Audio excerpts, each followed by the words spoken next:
Yo! What is up, everyone? How's it going? Hopefully everyone is doing good, great, wonderful, fantastic, Hopefully. awesome, and yee. So, we had 3 pay-per-views over the weekend. A whole 3, which seems too much. Maybe much, don't do that again. A bit much. And you know, realistically, when it gets down to it, like, none of the pay-per-views were bad. Some were better than others, for sure, but none of them were, like, overtly bad. True. But, Very true, actually. did you watch the NXT one? I have not yet, unfortunately. I skimmed through it, and because I wanted to see the Tyler Bates match, and then the Dragunov versus Dijak. God damn, dude, so good. I love the whole story along with that. Yeah. Because it's like, wow, really? Oh. So I really need to sit through and watch that whole thing. It was, as I said, the brief skim that I had of it, of those 2 matches, were freaking awesome. Oh.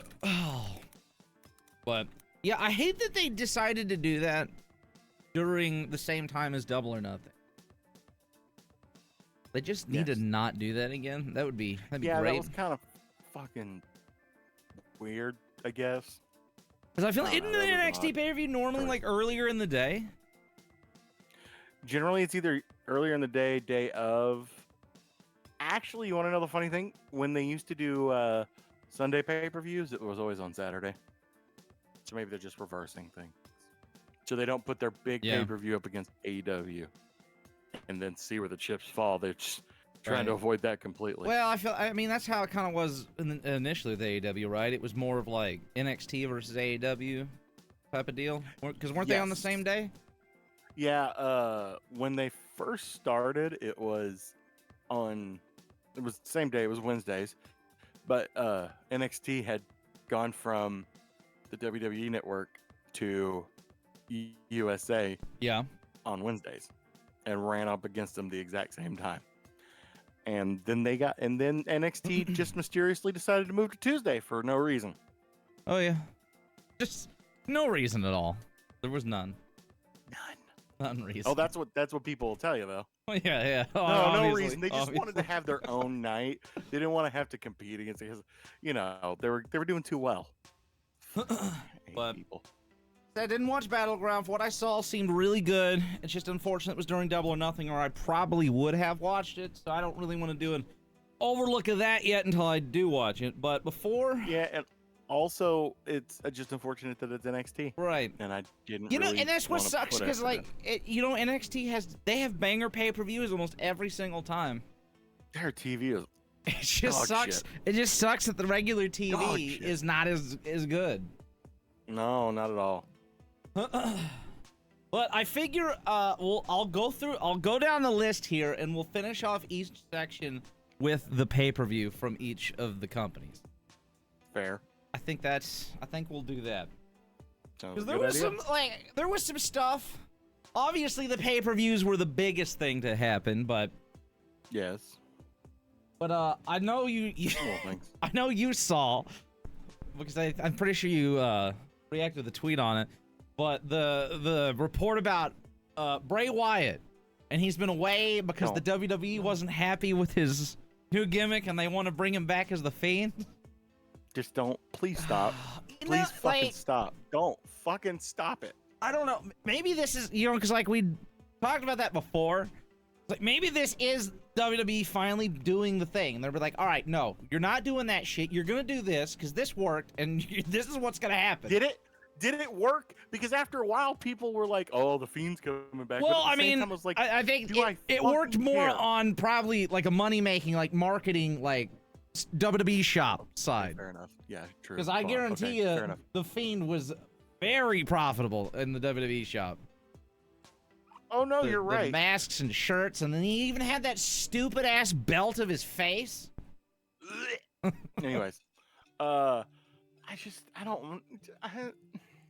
I don't really care, but if this is what happens and it works, then fine. But like I'm no longer we blew the hype. The hype's dead. It's gone. Unless something just really good happens, I just don't know that I can be excited yet. No, we're gonna get 2 more months worth of fucking weird cryptic bullshit. We're gonna get a return, and then people are gonna sour on them. You know what's sad is like the cryptic bullshit is the best part. Yes, it is. I enjoy the cryptic bullshit. And then You know what? And then when it all wraps up, what he said he was doing. He should have done what he said he was fucking doing. He just gotta make it a fucking movie. Yeah. It would have been much better. Like, just do that. And it's sad because I do like what his ideas. It'd be cool for a character. It's just, bro, I don't know. Man, maybe it's because you're in the wrong company and every time you just get fucked by something stupid. Yeah. Which is fair. I mean, how are you going to how honestly do you bring the Fiend back from the Hell in the Cell match? I don't know. And he doesn't want to bring him back either. So it's like, no, because you can't. Because you already showed that it's all that stupidity, all that stupid bullshit. How do you bring him back? You know what? Forget that. Forget the Hell in the Cell. That was just a bad match and that was stupid booking. Yeah. You want to know the worst one to kill the fucking Fiend? You want to know who put the nail in the Fiend's coffin? Bill Goldberg. Goldberg. Fuck that shit. Fuck all that. Because he's the reason. Because he thought, I can't lose because I'm a superhero. No, you're some old fucker who used to play football that got cool in the 90s because you almost killed every single person you were in the ring with. Yes, and you but almost specifically Bret Hart. Literally took Bret Hart out of wrestling. So yes, I don't like him as much as I did as a kid, and it's annoying that that's that person that I can say immediately. They're like, oh yeah, well first of all, you put the belt on the Fiend. You never put a belt on somebody like that.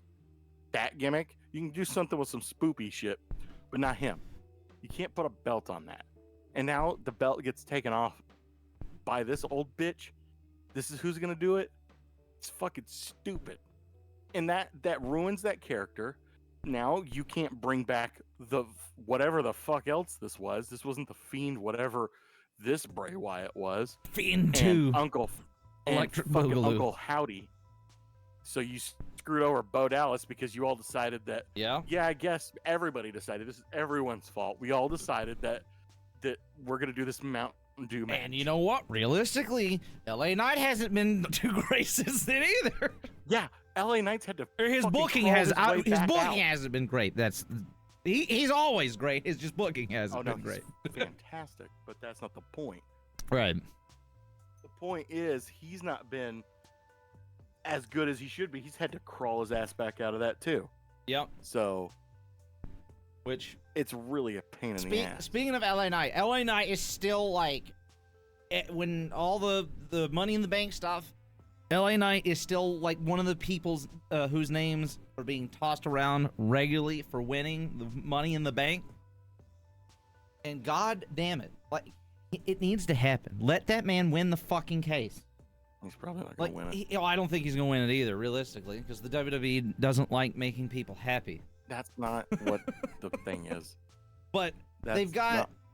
He's in a match against Montez Ford, I think, and the winner of that match, he goes to Money in the Bank. Now, surely, if we're smart, you have him win, and go to the Money in the Bank match, and then have that fucking heel turn from Montez Ford and all of them, like, after that. And then make LA Knight the good guy that everybody wants to cheer all the time, that they keep having to pipe in booze over everybody's cheers. He was so over, they couldn't even pipe in booze over him in fucking Saudi Arabia. Even the most recent match that he did, like, they have to pipe in booze because the crowd doesn't want to hate LA Knight. Everybody loves LA Knight. Fucking fun. That's why. But the thing about that is, I don't know what they're doing with what are we doing with the booking of this? What is the point? Because now I'm confused because it doesn't make sense. I don't know, man. The fucking booking right now is, for WWE, makes no sense. Well, the other part. So like we got, I think Ricochet and Shinsuke are in the Money in the Bank match, and other names that were being thrown around were Dom, Damian Priest, Chad Gable, and Cody Rhodes. And I'm like, if Cody Rhodes is in that match, surely there's no way that he's not going to win that match. Yeah, but Because, what's the like, thing with Brock? Did he? I don't. fight That's Brock? another Did he thing. win? So like that's a whole other thing with this, right? So they've alluded to that Cody Rhodes is not done with Brock, right? But He damn well should be. he's done with him for now. So it's like I don't know. I guess what they're just gonna revisit this like later on. I don't want to revisit later on. I want it to be done now. Let's just call it no. over. They'll revisit it later on. What they're doing is they're figuring out that, oh, this Cody Brock thing is kind of fucking annoying. It's really stupid. I didn't hate it, And but, everybody but that's- the thing is, No, I've hated we've it from the overdone it, beginning. and now we've got two matches. I didn't want the first match. Now we got two of them. No, it was overdone immediately. It was done and over with, and I was over it as soon as he fucking turned. As soon as that happened. Actually, to be fair, it wasn't even as soon as he had turned on Cody, because that was the Raw after WrestleMania. I was already done that weekend. Dude, Fucking over it. that is a day that we will not speak of. I have PTSD. That Monday after WrestleMania was like the darkest time in wrestling history. Because you didn't think it could go lower, and then that episode went Ooh, real man. fucking low. I mean, at least to be fair, we have not had an episode that bad, anywhere near that bad since. Because I swear to God, someone's lying to Vince. Because apparently he's just on their ass over fucking Zoom and text message and email. That's another thing. So apparently, like Vince, the word is right that Vince has realized that him being backstage is just causing chaos and whatnot. But that's why he's staying remote. He's still doing Causing chaos remotely. Right. He's still doing shit remotely, right? But the talent have all said that him not actually physically being there has made it like so much better to deal with the changes. So, you know, if they're happy, then I guess that's fine. You know what? You know what it probably is the difference of just do it. Listen, man. Yeah. I know it's dumb, but we have to do it. Just pull it off. The one thing that they did say with the remote thing, like he's still making changes, but since he's not there, the talent has had more control over what they're doing in their promos. And I think that is probably the main thing that people are most happy about. If he's giving you directions, but you're figuring out the path to get there, yeah, it could be much easier to make things much better. Speaking of Vince McMahon decisions, God damn. Remember that draft? We're done with that already? So it's just so funny because like Twitter just was like, oh, the draft didn't come into effect, blah blah blah blah blah. When I fucking made that shit about the World Heavyweight like tournament thing, what happened on Monday? The first thing that happened after the goddamn pay-per-view, it's like, okay, well they just wanted, you know, both sides to be a part of it for ratings. It's like the pay-per-view's over, now we're back to both brands, right? Nope. No. First day it fucking happens, AJ Styles shows up. Do you know whose idea that was? Vince McMahon. It was Vince McMahon. The Monday, on what I read, it said the Monday, the show was left almost entirely untouched. The one thing that Vince McMahon changed was to have AJ Styles come over from SmackDown for seemingly no reason whatsoever. Like, Okay. I don't, why? Like, why? What was the point in that segment at all? There wasn't one. It's just, it doesn't make any sense. Why did he want them in there? What reasoning? He contributed nothing to anything. You know, I've given up. I'm telling you, trying to he's figure that out, man. literally losing it. Well, he's been losing it for 20 years, but no, he's been losing it for longer than that. he's been this fucking crazy the whole time. oh god. It's just now we have like aggregated information about it from the internet. It's like, oh fuck, Yeah. no, he's real crazy. Now we're understanding. It's the same shit that ruined everything before. Okay. Speaking of crazy, so I also read a thing today that Shane McMahon. You know when Shane McMahon's involved, it's always great.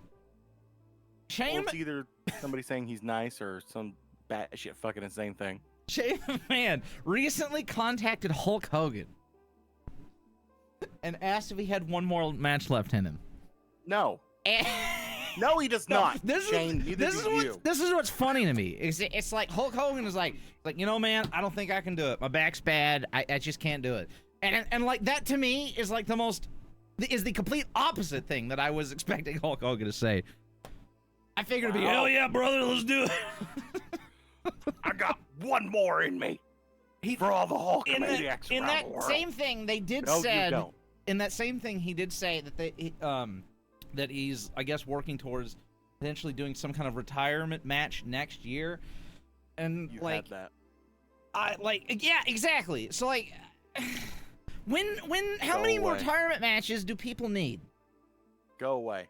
I know that we're talking about the wrong industry for go away, because there's always a return. There's always something. Never say never. Just fucking Now go is the away, time. dude. Now is the time to say never. No, it should be.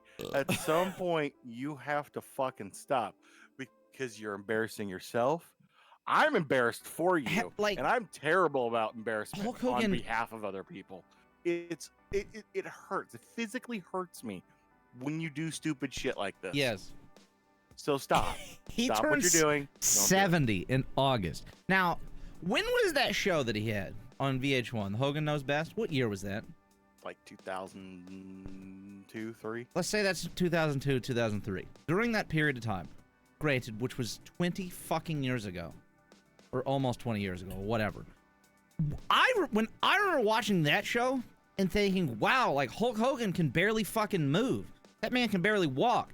That was nearly 20 years ago. How the fuck is he gonna wrestle a match next year? Are you crazy? That is insane. I was off by 2 years, 2005 when Five. it started, July 10th. Still, we are coming up on 20 years. Like, his ass he could literally barely walk then. And that was so many years ago. How are you gonna wrestle a match now? Who do you think? I don't Okay, know, man. realistically, do you think Hulk Hogan could wrestle a better final match than what Ric Flair did? I say yes. To be fair, Ric Flair, I think, set the bar for about as the worst possible performance you could ever do at 77 years old, or however old he is. Hulk Hogan's match would probably not be great, but I do think that Hulk Hogan could probably do better than Ric Flair did. I don't know, man. His hips. Well, are I so don't fucked. think he's gonna be taking any bumps or Well, running he's got to do the or leg drop, doesn't or he? moving. Oh god, dude, if he did the leg drop, I'm pretty sure his pelvis would shatter. It would turn into dust. It would just turn into dust. He would sink into the floor. It would all shatter. God, could you imagine though being Hulk Hogan and doing that leg drop like every night for just decades? No wonder he can't fucking walk. No, I would refuse it. And that was even the safe one. I'm like, nah, bro, I'll beat the shit out of somebody else instead. That'll be my finish. Just beat you to death in the ring. I'm not fucking leg dropping shit. So it's one of those things that like I don't like, you know, especially when I'm like younger and whatnot. It don't really process in my brain. Like, you know, they're doing that shit so That's many a times a week, the flat-ass same bump. move over and over again, that same spot, same way, just right on his ass. The other one that like I didn't really think about until, you know, years later was Triple H's pedigree. His ass is landing directly on his knees, over and over again. There's a whole bunch every like that. fucking night. It's just Like wild to think fucking- about. Tombstone. Yeah, Tombstone, same way. Like it's fucking awful. And then who was it? It's amazing that any of them can walk.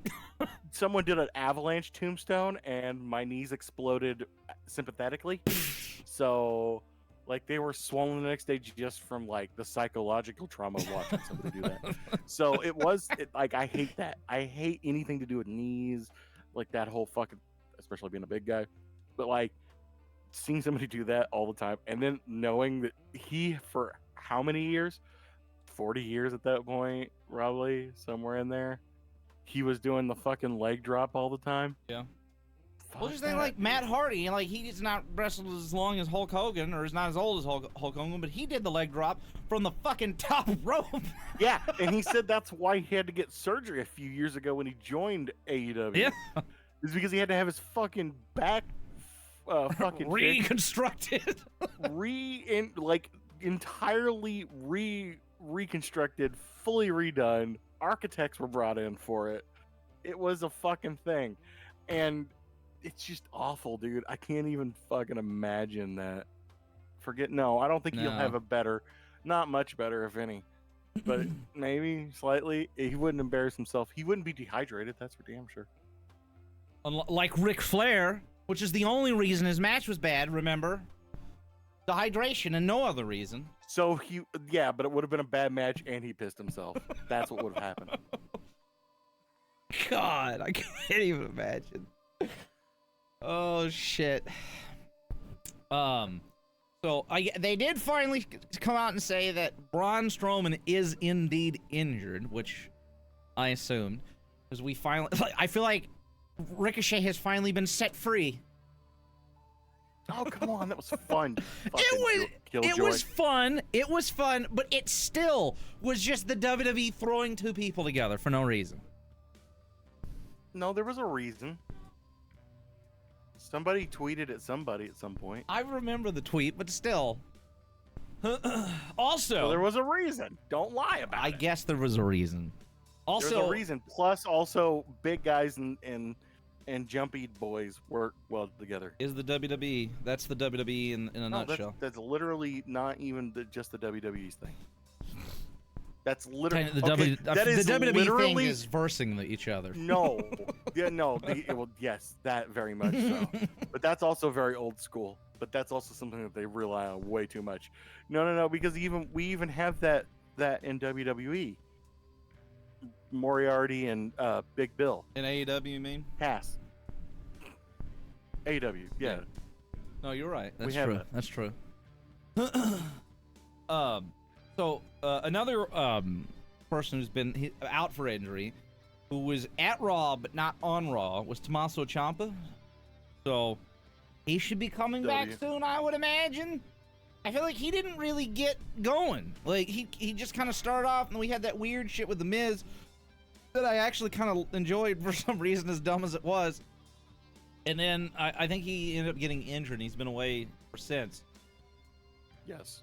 So, be interesting what they do with that.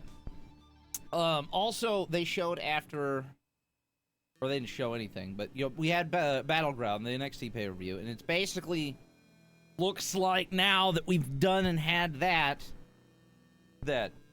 soon we're gonna see Braun Breaker, the Creed brothers, be moved up to main roster. Call them. That would be fucking great. Would love that. I don't know if you've seen the Creed brothers lately. They're good. You remember when we did the Royal Rumble prediction video? And just like, oh look, it's jobber number 1, jobber number 2. Just like these random looking I've jobber seen guys. them wrestle since. They're good. No, I don't mean like the wrestling style. I mean their look. They're like how they look. Oh no, I haven't seen them like lately, appearance wise. Like on WWE.com, they just look like just two random dudes off the street who've wrestled the first match. They look way different now. I was like, oh shit, they look way less jobbery now. But and then the other one they talked about in the report was Ilya Dragunov coming in as the 4th member of Imperium. That would be I don't hate that. interesting. If that hate were that at all. to happen. My only thing is, what are we gonna do with him?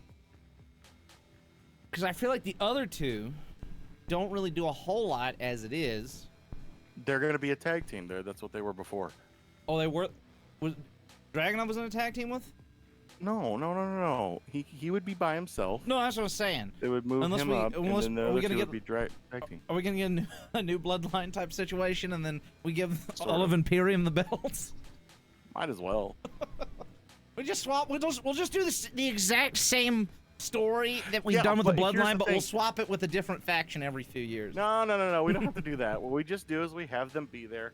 But the thing about it is, they won't lord over 2 fucking belts and 2 fucking TV shows. Yeah. It'll just be one. Right. And it'll be fine. It'll be just a bunch of people that everybody has to beat.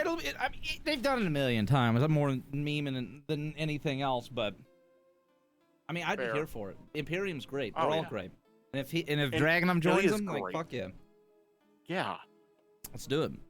No, you're wrong. They still look jobbery as fuck.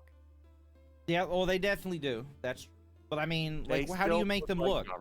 I feel like anytime they try to make Gunther look like anything, he just ends up looking like a Nazi. So. Well, that's true. Well, we get that. Maybe they got too much creative freedom over the look. Yeah, well, somebody decided that the banners with his face on it was a good idea. Oh my God. I still don't understand that. Wild.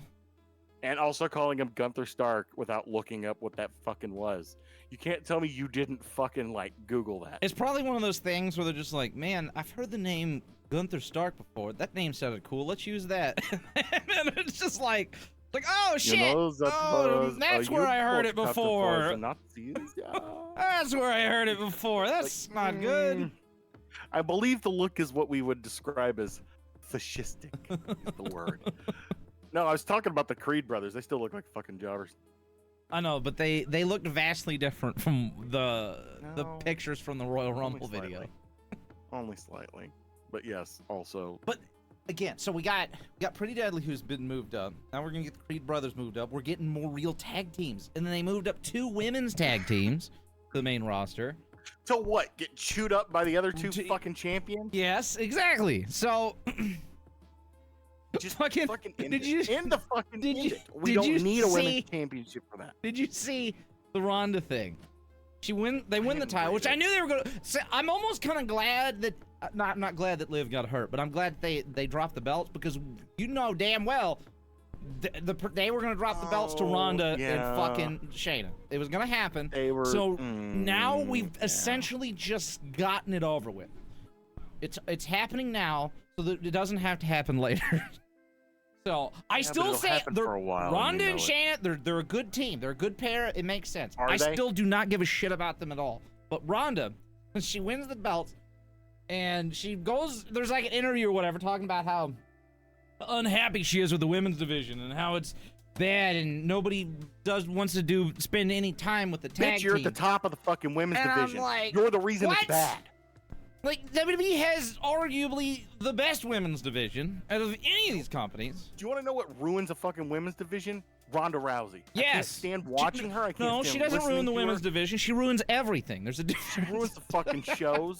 She's the worst. I cannot stand her. She's got a loud mouth, and then I don't know, it's like, why does she think that she has...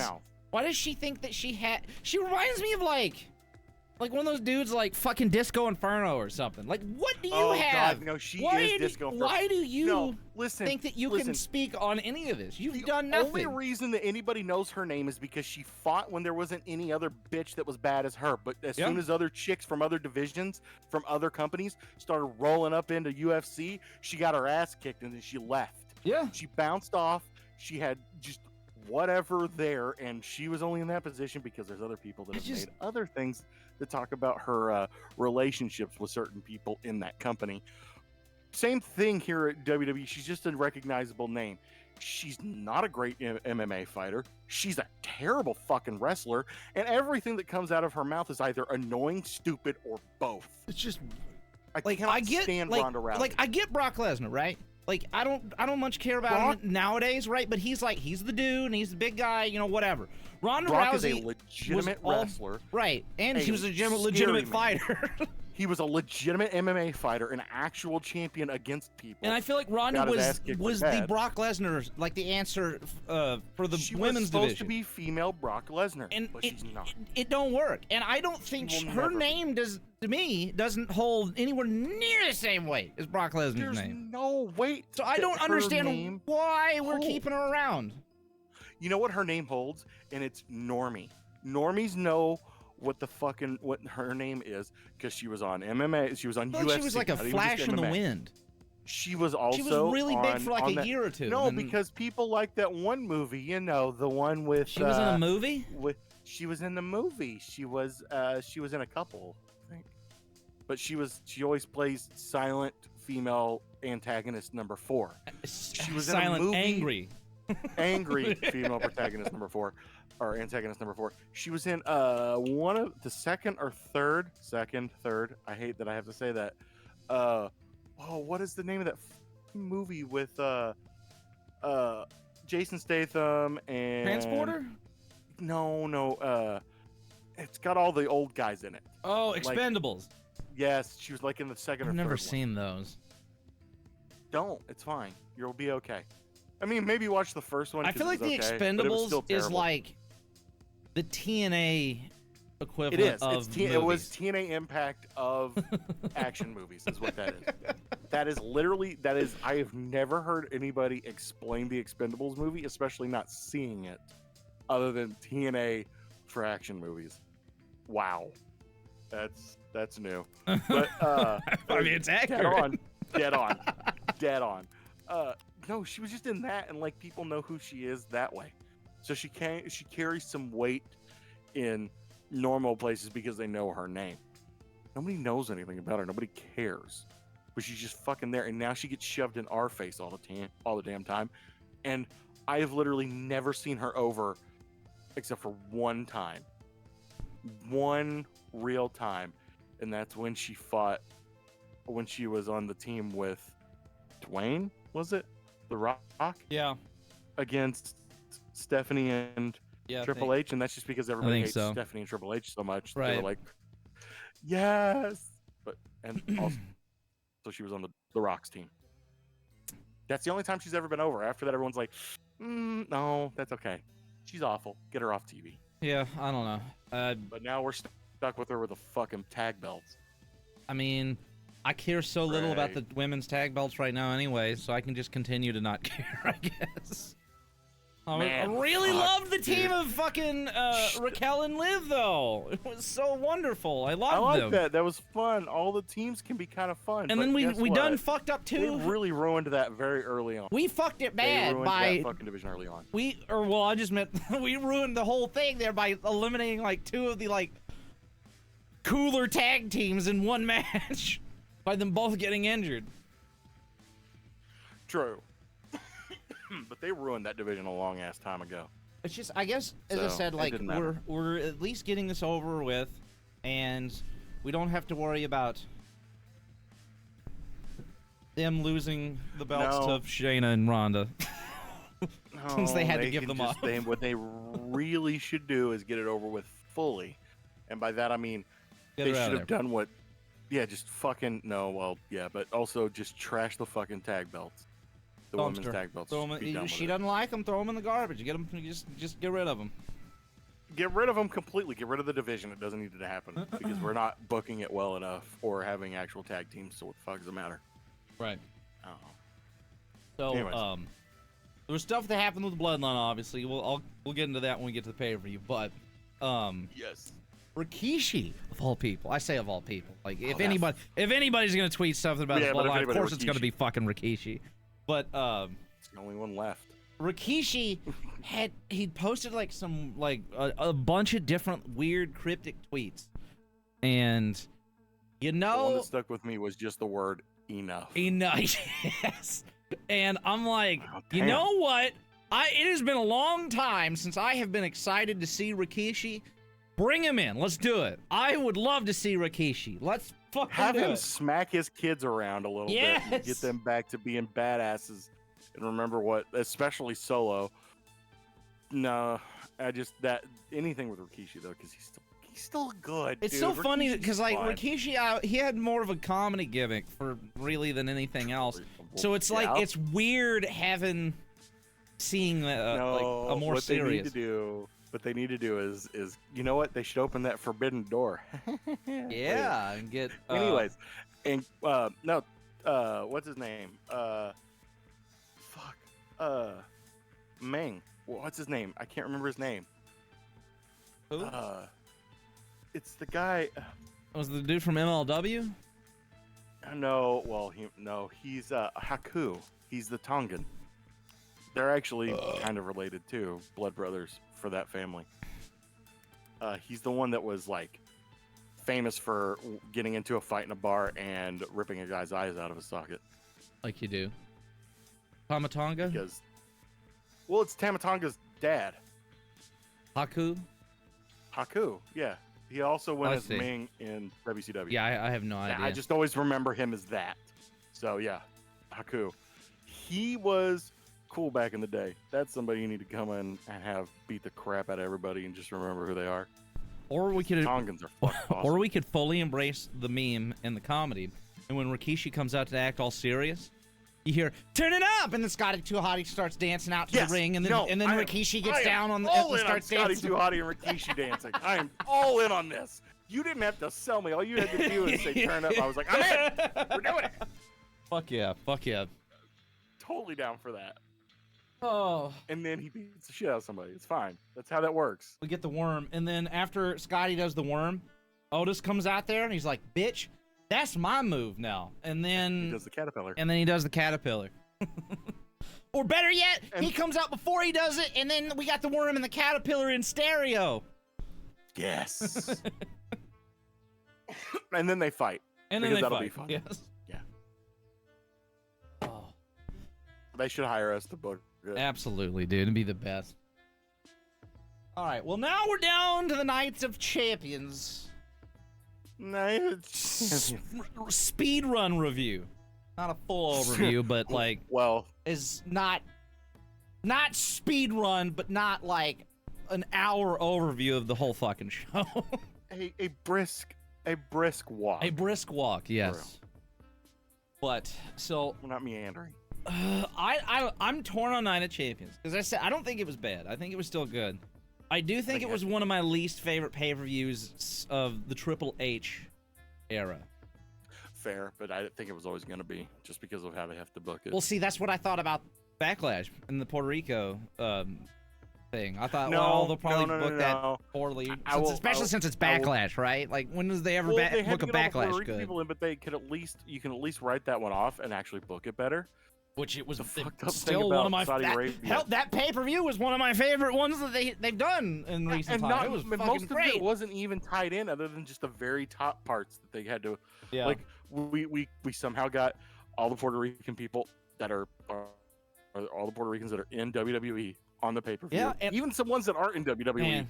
on the pay-per-view. that crowd, so dude. like Jesus. the crowd was going to be amazing because Puerto Rican crowds are great for wrestling. They fucking Well, I know that chant. It's now. like going to a soccer game. I know that now. It's like going to a soccer game. I didn't even think that wouldn't be a different. That it's got to be fun as hell to go to a soccer game in Puerto Rico or some like baseball game or something. But like that one makes sense because all the stuff that you book for the top stuff is gonna be the same. It's just trying to find those mid card ones. You know, the ones that actually should have been the main event. Yeah. Those things where you integrate all the people and get the pops for the home crowd stuff. So that's kind of different.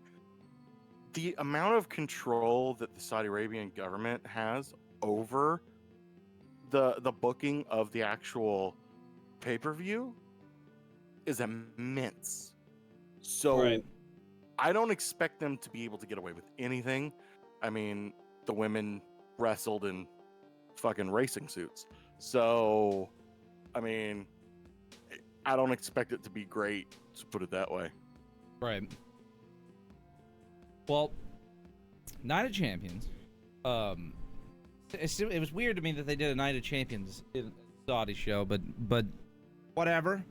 I don't normally feel like Night of Champions is like a huge pay-per-view anyways, but It's not. it's whatever. But we started off the show for some reason with Seth Rollins versus AJ for the World Heavyweight Championship, which still pisses me off because I feel like they've done a really good job of making this belt not seem that important. And then they're like, oh, well, we're going to make it the first match of the show just to really rub that in there deep. So that kind of sucked. But the match did not. It was a great match between AJ and Seth. Those dudes No, it was fantastic. need all of the belts all of the time. All of them. Such a like. Give them belts. Just shower them on them. It's still I still to this day I cannot get over seeing AJ Styles in WWE and seeing AJ Styles fight like these dudes. Never in my wildest dreams would I ever have thought his ass would end up in WWE. Crazy. And not only that, he's like top dude in WWE. Yeah, well, all those other guys didn't get that treatment. Well, he made a name in like Japan and stuff too, Right, though. right. So it was a little different. That's true. He did talk about because I talked about that interview last week, but talked about during his when he unveiled in the Royal Rumble or whatever.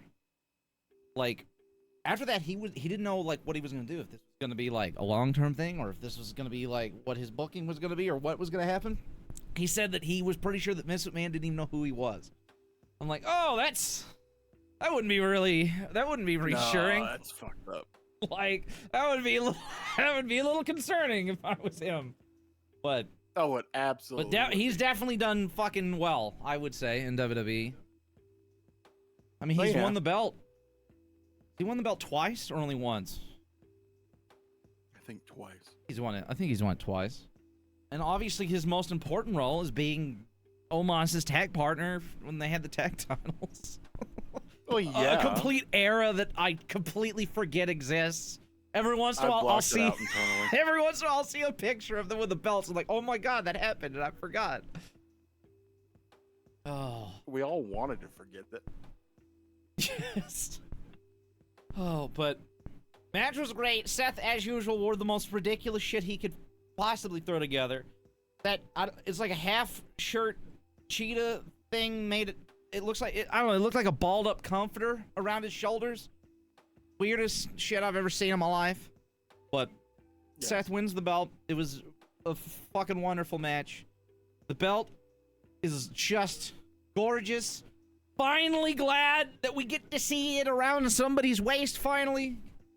God, because it's such a good looking belt. I'm excited. Very.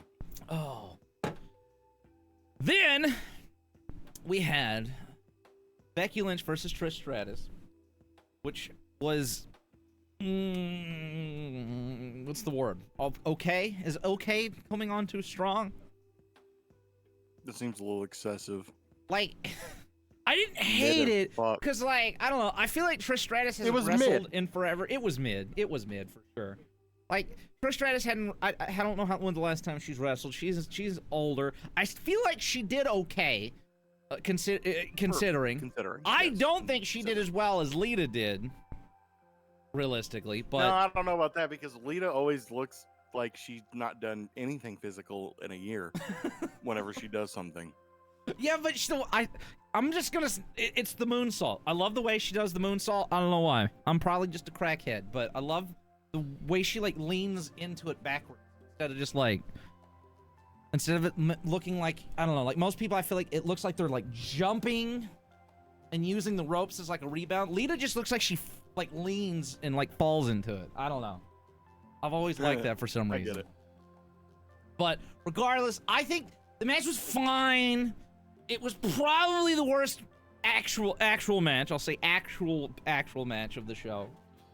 Yep. But it was still watchable. I think the big moment of the match was freaking Zoe Stark was just chilling under the ring and aided Trish Stratus, and I guess Zoe Stark and Trish are a team now, which is wild to me that they're just gonna go all in on Zoe Stark like this fast. So that's kind of hyped. I don't know, man. But I did see also that this Trish Stratus thing is actually not. It doesn't seem like it's going to be like a short-term thing, kind of how Lita's was. Trish Stratus is apparently, planning on being on TV on Raw and whatnot regularly. So I mean, I'm down. I mean, if they can make it good and entertaining, then, or other words, better than this match. I think my big thing is Trish hasn't done shit in a while. I think that was she did okay in the match, but you can tell she hadn't been there in a while. And the big problem, and we talked about that before, is I think her promos sucked. Like these recent ones, they were bad. They were not great. I think we need to kind of regain some of that knowledge from back in the day, because I think most Trish's promos have not been good.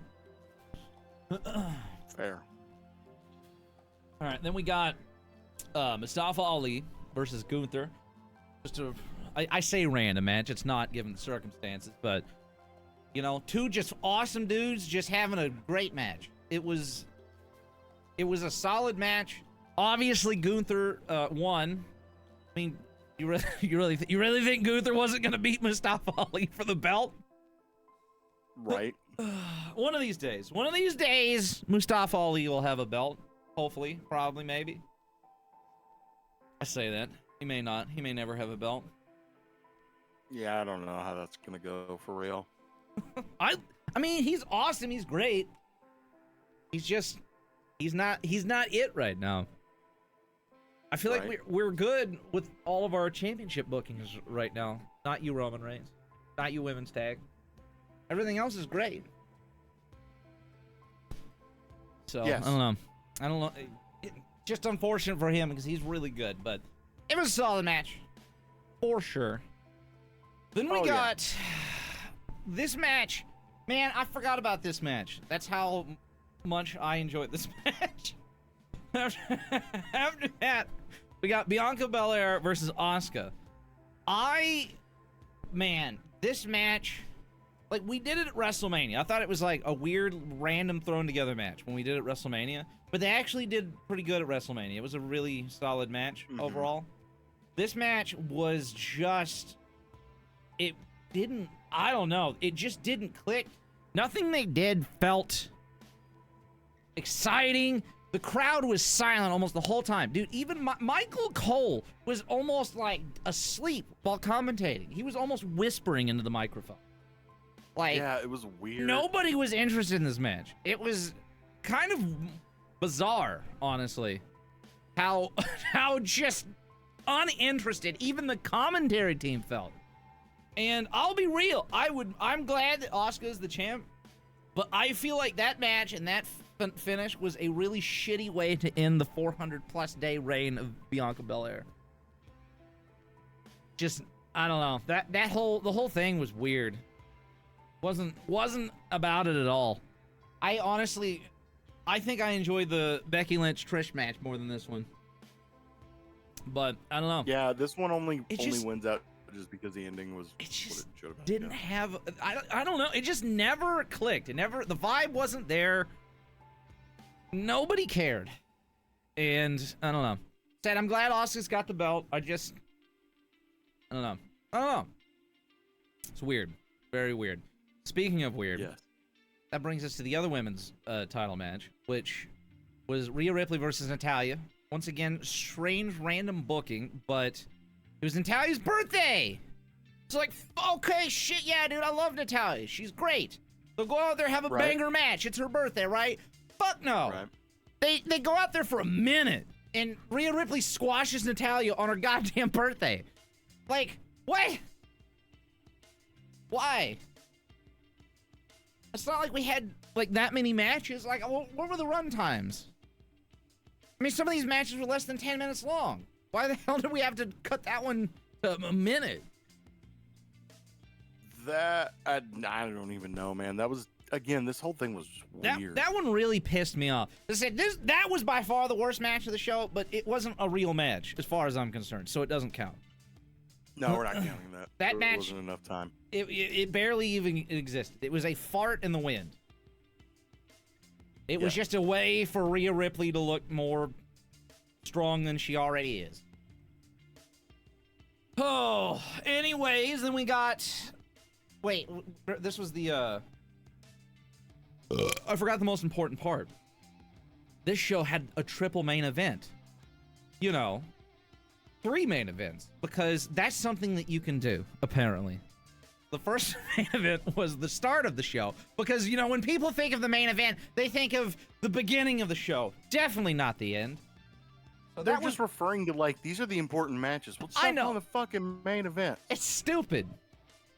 But the second main event of the triple main event, Brock Lesnar versus Cody Rhodes, was not interested in this match near as much as I was the first time they fought. It was like, they set the whole thing up with Cody Rhodes' fake-ass broken arm, And it ended with him passing out and not tapping out so that he could go on Raw the next day and say, well, at least you didn't make me tap out, blah, blah, blah, blah, blah. And then now I don't know. Now this whole feud is up in the air. Seems pointless. I don't know. Whatever. Hi, I'm Cody Rhodes, and I got promised a whole bunch of shit, and now they fucked me. And half of all of the fans don't give a shit about me existing anymore. Yep. Like, I don't know, like, we beat Brock Lesnar, big deal. Or not sarcastically. Like, Cody Rhodes beats Brock Lesnar, that's a huge thing for WWE. But like, so we run it back and have him book them. 50-50 book them like we always fucking do. It's I dumb. hate this fucking company. It's like, oh, but I only passed out though. I didn't tap. Like, I don't give a shit. And if you don't think I Wasting have my something time. to yell about when it comes to the other fucking company, oh, just wait. Oh yes. I'm sure I'll find something. Dude. There's a lot of shit with the next one, but yeah, I don't know. That was. You know, I don't know shit about what's going on in the next company. It's gonna be bad. I don't know. As I said, Cody Rhodes oversold everything like he always does. Match was whatever. Wasn't terrible. Wasn't great. I wouldn't recommend, like, you know, dedicating a moment of your day to going and seeing the match immediately by any means. But Don't fucking watch it. Stop giving them anything. Stop fucking watching. that leaves us to the last match. So Savior of the entire fucking pay-per-view. yeah, this was like, if this pay-per-view was like a 6.5 and 7 or a 7 or so, this match was like 5 of the overall score. Yeah, no, it was at least 5. If it's like we're talking 6.5, 7, it's 5.5 to 6 of those stars. Yes. So this match was actually really good. It was one of the better Roman Reigns matches I think I have seen. There was some cool shit that they did. I was really into this match. This was probably the most into a Roman Reigns match I have ever been. And Agreed. every part of it was so great. Even from the entrance, we got, you know, Paul Heyman doing his shit, and Sammy's like, no, I'm gonna do my thing now.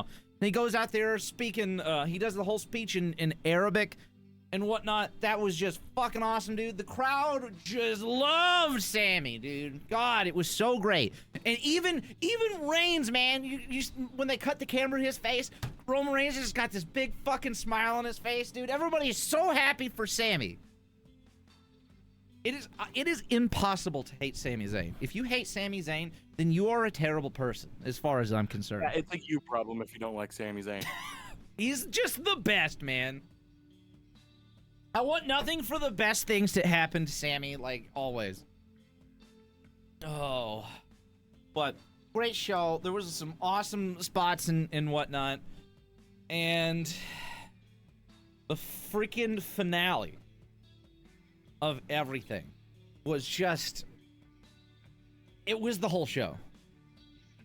The whole show was that we got the Usos coming in to help, and it ends with the it was the both, I think it was both of them, right? Both the Usos super kicked Solo by accident. Yeah, they were stereo kicking. I think, I don't remember which one. It's either Sammy or Kevin, but they, yeah, either one. they got out of the way and was hit holding Solo. him, Yeah, and he moved and they hit Solo, and that's when Roman saw. yeah, and that was the thing. Like, this whole match, I'm like, I predicted this whole match. I said, all right, well, we're gonna do this. We're gonna have an accidental super kick. The Solo Roman's gonna see, and this is gonna be the start of everything. And like, we're gonna have ref bump at some point, which we did, of course. It's a Roman match. That's the formula. Ref bump's the formula. And I was like, okay, well, exactly what I thought was happening happened. And now we'll continue to see the cracks, and over the few months, we will eventually see the full fallout. Boy, was I fucking wrong. I spoke way too soon in that. And after Roman started getting all pushy, shovey, and angry and whatnot, fucking... With Jay. Yeah, Jimmy he fucking did it, dude. He did it. He decapitated Roman. That was whole ass on purpose. And that was, yes, it was 100% on purpose. That one was no accident. And he decapitated him. Jay going, what the fuck did you do? And he goes, I did what you should have done a long time ago. And So super good. kicked him again. Yes, and he does it a second time after that whole thing. This is the thing with these matches, right? Is I feel like a lot of the time the matches are just okay, but it's the storytelling that happens within the matches that make them great. This match, to me, the whole package was wonderful. I enjoyed every moment from the entrance to the finale. All the tag matches, they've worked so well with Jimmy or with Sammy and Kevin. Yes, so good. In the actual like matches, that all the other stuff is just like on top. Like it would have been just a good match. Yeah. And then all the rest of the storytelling part where it's like, oh man, they're doing a schmoz thing. It's a fucking stupid. And they had somebody come in. It's like, yeah, but it makes sense. All this makes sense. This is good. We're heading in the same direction. We all know what we're doing. This makes sense. I hate that I like this so much. Yes. And it has nothing to do with fucking Cody Rhodes.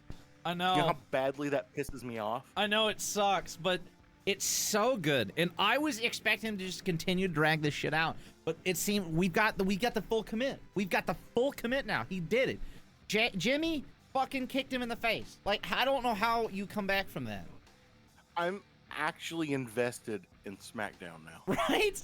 And I can only assume that this is going to lead to a match at SummerSlam between the two teams, the Bloodline and the Usos.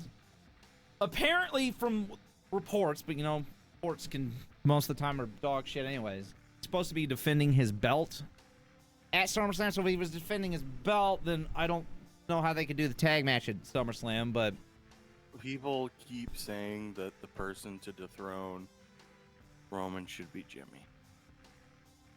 I mean... Is Jimmy...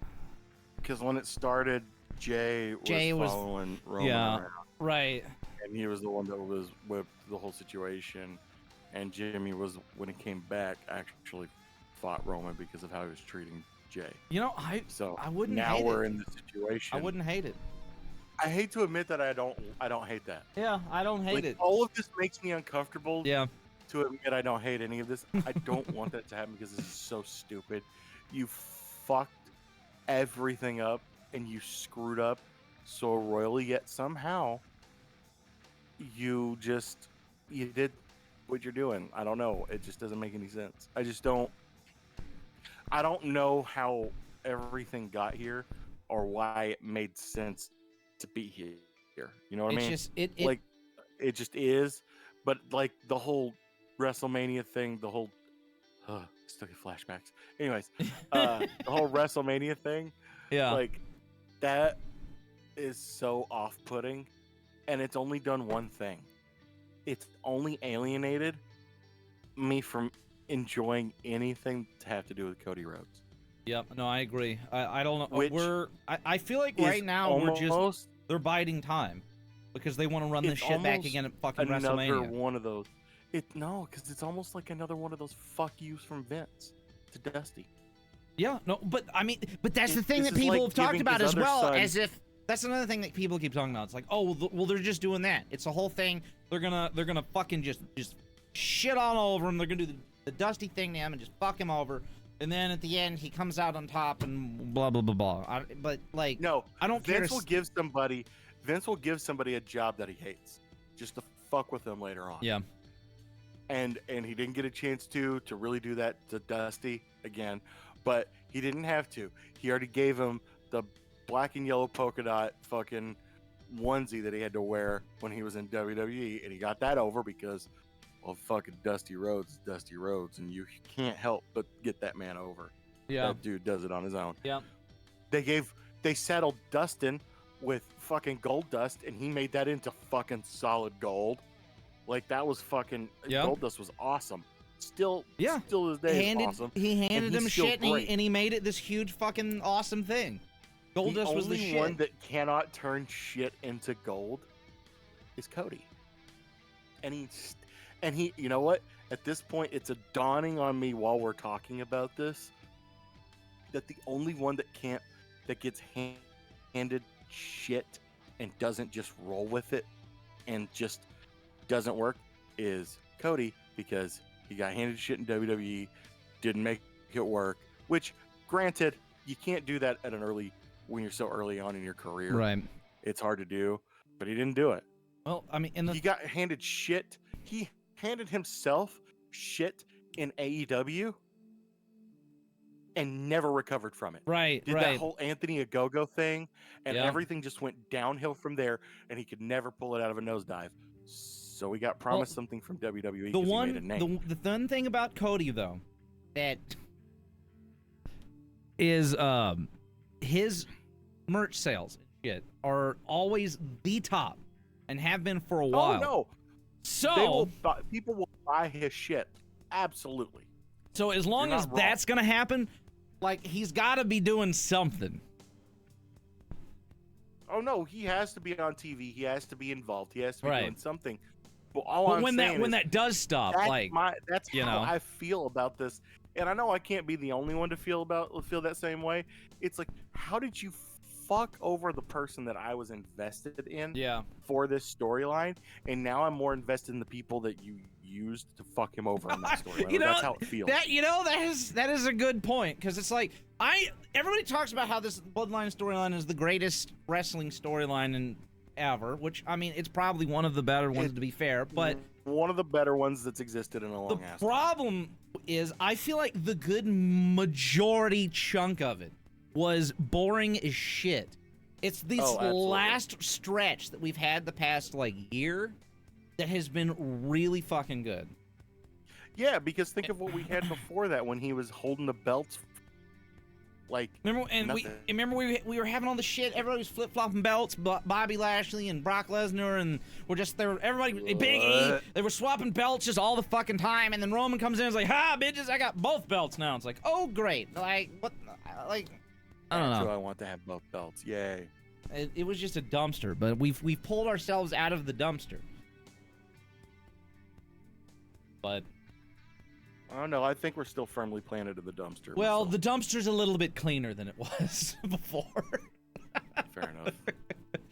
But all right. Well, that was basically the conclusion of that. But we also had a handful of AEW stuff, and then obviously the Double or Nothing pay-per-view stuff towards the end. But I don't think we got. I think it happened last week, so we hadn't talked about it yet. But figured it was worth noting that Aussie Open is All Elite. That was officially a thing. Sir. And that happened right after the podcast. Right. That'll be interesting to see because Will Ospreay, he's expected to leave NJPW and go somewhere else. So I feel Which means he's not fully leaving NJPW? Right. It's the contract or whatever. Like he's I don't know. He does basically what everybody else is doing, right? Where it's like, oh, I don't know, I could go here, I could go there, blah blah blah blah. But yeah, because that's what they always do, and it's not a bad tactic. It's right. Good tactic. Good business. And more than he's been on AEW several times, so more than likely we'll probably end up seeing him over there. I would imagine with Aussie Open. That's because the most sense. All the people that it makes the most sense because Aussie Open's already there. Right. They take care. Tony Khan's already taken care of Aussie Open. He paid for the dude's meniscus surgery. Yeah, I don't know. Before they were even signed. I'm pretty sure I have that written down, but I'm pretty sure we mentioned that last week as well.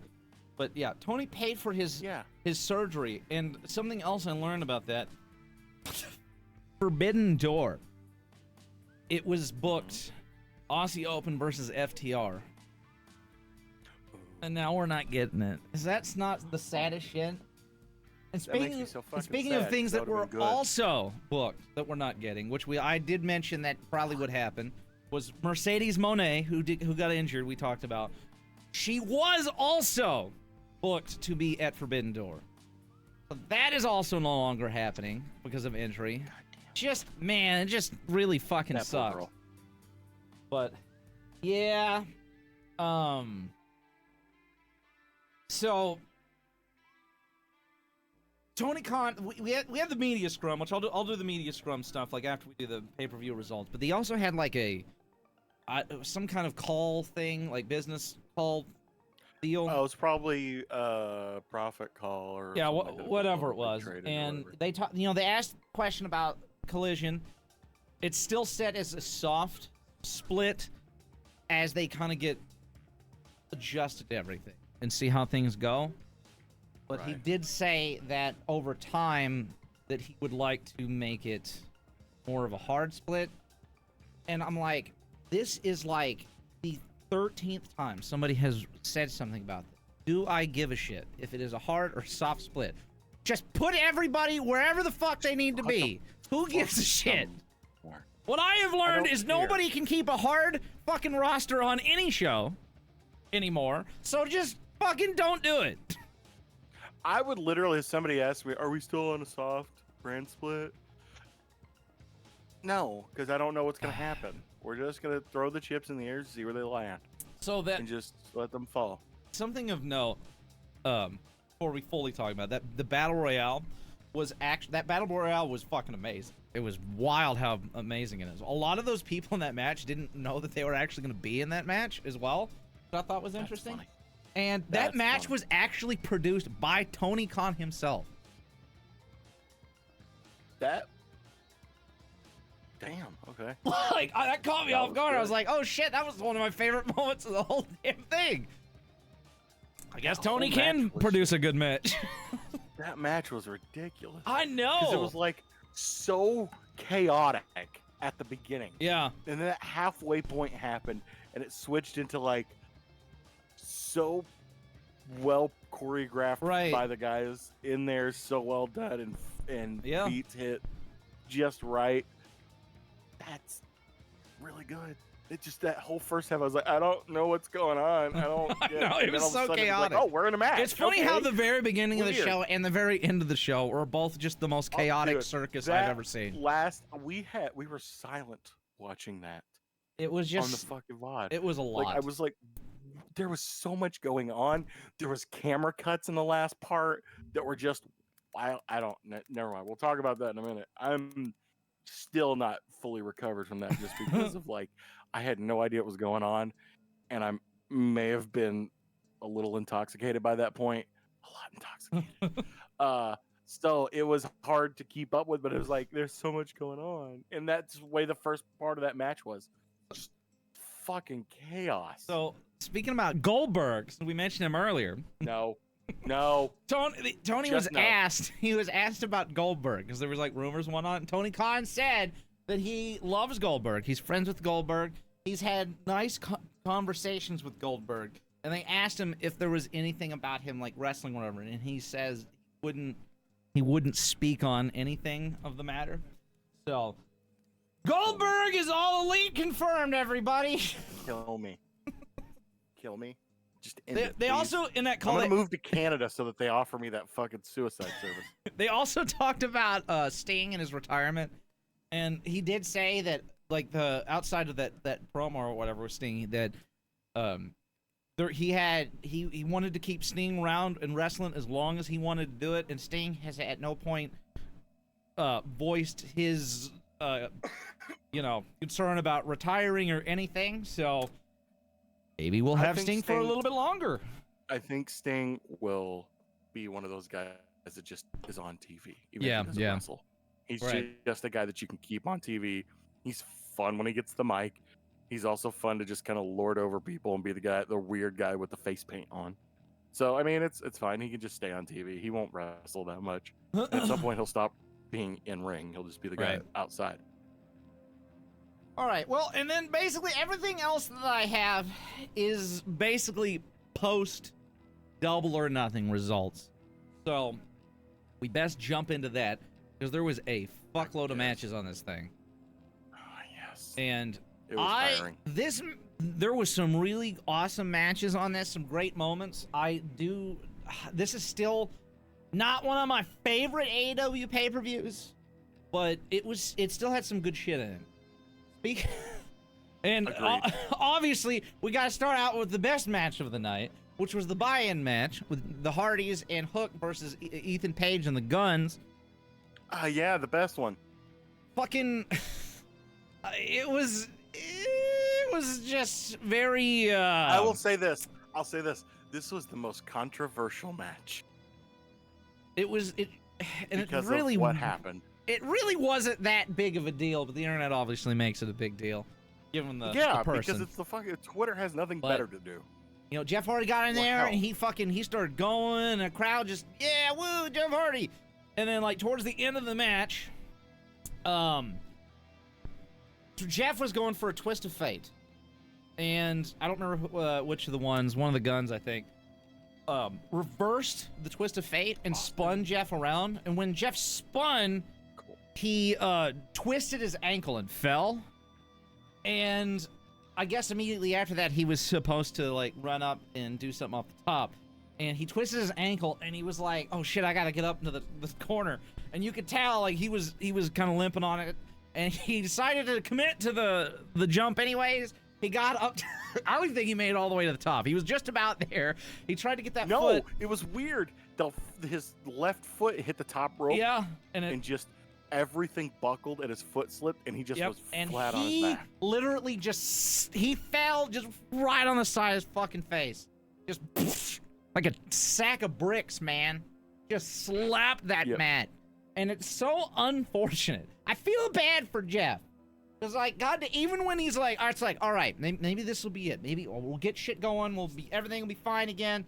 And then he has this match, and still, you know, something has to happen that just. To be fair, when he was wrestling before, he did have one time where his boot was completely the boot untied. thing. That's what I'm saying. Like, he did that. It's always something, I feel like. The only time where we had that one match, remember where they went, like, backstage and he did the shit off the ladder through the tables in the lobby? Like, that was dope as shit. But I feel like that was, like, one of the only times we've had, like, Jeff Hardy at Jeff Hardy level. Yeah, but do you remember what the thing about that match was? I'm pretty sure that was, like, 8-man tag, wasn't it? Yeah. It was the Butcher and the Blade. Or no, it wasn't an 8-man tag. It It was the Hardys versus Butcher and the Blade, wasn't it? Why do I think that there was supposed to be an 8-man tag, but remember Jeff, that was when Jeff got arrested and he wasn't in it. Or they took the Hardys out of it. That's right. Yeah. I forgot about that. So that was an unfortunate match. Yeah, it was unfortunate. Probably slightly better it was on the buy-in, but also at the same time the buy-in's free, so that should definitely have been the buy-in, because it was probably the worst match on the card for sure. All right, and then we got to the giant AEW International Championship Blackjack Battle Royal, whatever. It's got 15 words in it, like AEW likes to do. This was a weird one because, like, it was so long and there were so many people in it. They actually had to start the entrances during the buyout, so that by the time the actual show started, that they could do the match. You know, my favorite thing about that battle royal is everybody started outside, and to win, you had to get in the ring and then thrown out. Right, and then JR making the comment about it's like being unfamiliar with the battle royales. Oh yeah, I guess you're unfamiliar with battle royals. It's like, you gotta be in the ring to do those. So it's like, yeah, there were so many people that they literally couldn't have everybody in the ring. And it was a mess. It was there's just too much going on, and shit was not great for a good while. But then, when we finally started weeding out some of those people, and we were left with, like, the last handful, shit got really good. Like, really man, that good. last, like, third of the match was still one of my favorite moments of the whole show. It was really good. The fucking ending was perfect. Yes, and the ending. So we basically, we had... You know, Big Cass and Big Bill. It turned into Orange Cassidy versus Swerve. Right, Strickland. But we had the final four were just like it was Orange Cassidy, Swerve, Big Bill, and fucking Penta. Like the most just random selection of people ever, right? Yeah, it was weird. And they were fucking great. And then we got like Big Bill's like, no, let me do it. I'll get rid of him. And then Swerve. And he wasn't having that. He wasn't a fan. And then we ended up with Orange Cassidy and Swerve. And they did some of the coolest shit I have ever seen in my life. It was awesome. And then after, like, fighting it out towards the end, the way Orange Cassidy ends up winning that match and retaining his title is by kicking his hand. it's the same spot that they always are, same spot, but it's just an Orange Cassidy version of it. Yeah. Where you end up on the On apron, the both of apron, you fighting right. each other, trying to see who gets off. And he instead ended it in the Orange of, Cassidy like, way.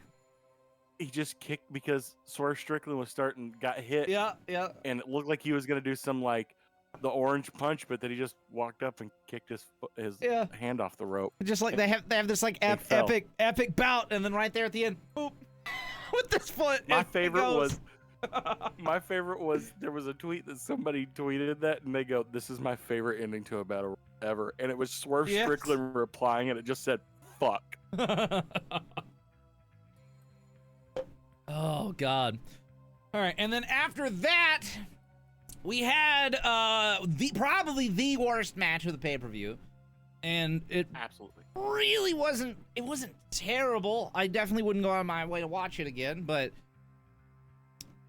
the best part of the match was Sabu. Well, this is the Chris Jericho versus Adam Cole match with Sabu as a special enforcer because reasons. Such a weird match. Weird as shit. So like everybody comes out and does their entrances.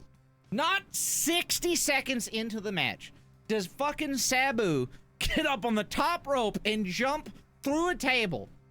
Like a full minute into this match. And then after through a table, through two human beings. That's and I want to point out, he didn't jump from the top rope. That man fell.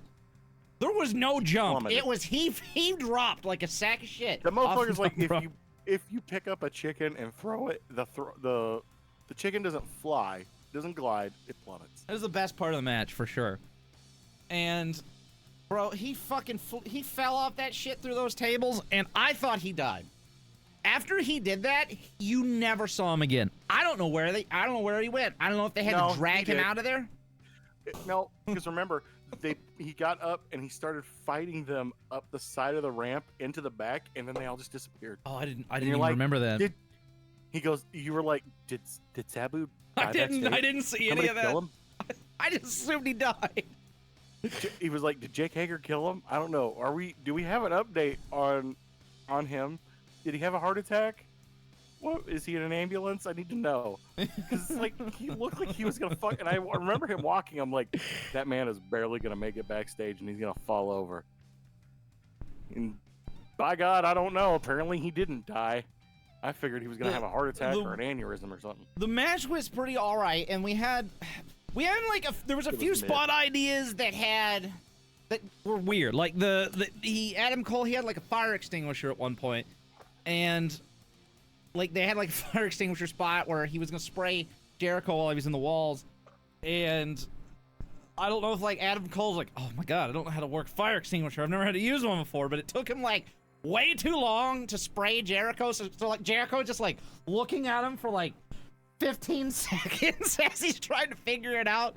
That was kind of weird. What doesn't make sense to me is that's the first time I've ever seen that happen, and Jericho not make a comment while it's happening, so that he can go. Because I've seen him shit like that happen before, and he'd be like, "Are you gonna hit me with that?" Yeah. Like just try to like break it up to make it look comical. He didn't say shit. He just stared at him. It was weird. It was really weird. The worst part of this whole match was the finish.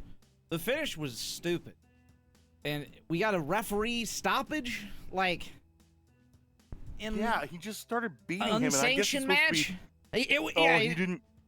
He beat him so hard. He just beat him into submission. Like, blah, blah, blah. It's stupid. It looked fucking stupid, and I don't believe that Adam Cole has ever beat a man like that. I don't believe he can beat a man like that. And I love Adam Cole. I was thinking, like, we were, especially if he's supposed to be like big babyface, man. Why would we want to see like him like just beat a man to death on screen? Like, I don't know. I mean, if he beat Chris Jericho to death, I don't know if I'd be too mad. But although I'm sure the person that would be hurt the most would be what's his name from Wrestling Observer. Yeah. Out of his head. Dave. He's not gonna get any more. Dave's gonna be pissed because he's not gonna have his in AEW anymore. I don't know, but yeah, that was man, that match it nothing. There's just so much that like was weird, and then the finish was really bad. I don't know, wasn't a fan. Was not a fan of that match. A fan, no. I'm with you, dude. It was just weird. And then after that, so we had kind of a very mid start to the whole show. That the ending of that battle royale was really good, but like most everything else was pretty mediocre or okay. Then we go into the tag team title match, which FTR versus Jay Lethal and Jeff Jarrett. I was any FTR match I'm pretty freaking hyped on, and there was some good shit in this match. Some great spots and moments that were awesome, but this match didn't feel like as good as it could have been to me. But we got to see Karen Jarrett, or whatever the fuck her name is, smash Aubrey Edwards in the face with a guitar, dude. Oh God, I forgot about that. With a guitar. She smashed the living shit out of Aubrey Edwards. Oh, and then Mark took the other hit, and he sold that like his life depended on it. His ass was dead. I did not see that man move again until it was time for the match to be over. He dropped and just stayed motionless the rest of the match. It was great. Out.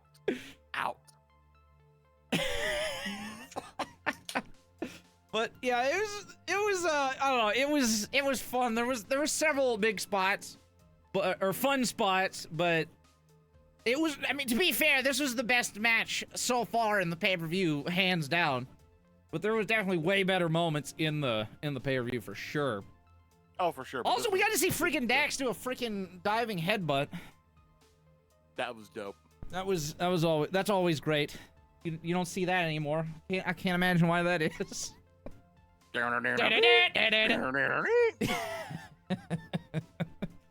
But yeah, that was it was a whole thing.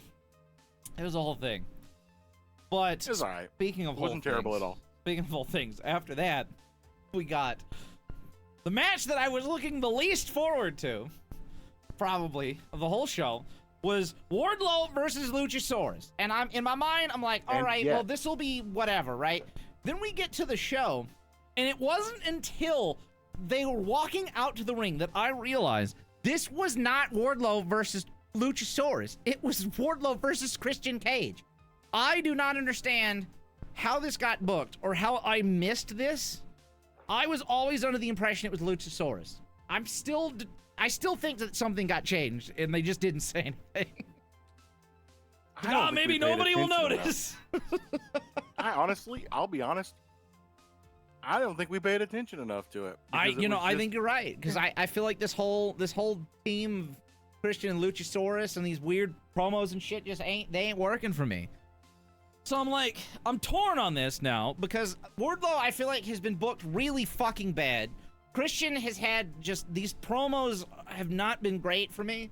And we're teaming up Luchasaurus here, who's been away for so long, and then we're getting Luchasaurus back in the match, and I feel like Luchasaurus and Wardlow would be a good pairing.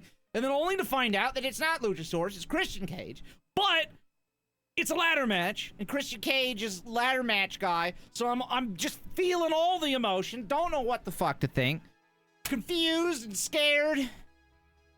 And how did it go? How did it turn out? And the match was all right for a while. It was not like super great. I was actually surprised at some of the beating that Christian was taking in that match. I wasn't expecting him to go through a lot of that shit and whatnot, but there was a point where two tables got set up next to each other, and there was a big ass ladder out there, the big one.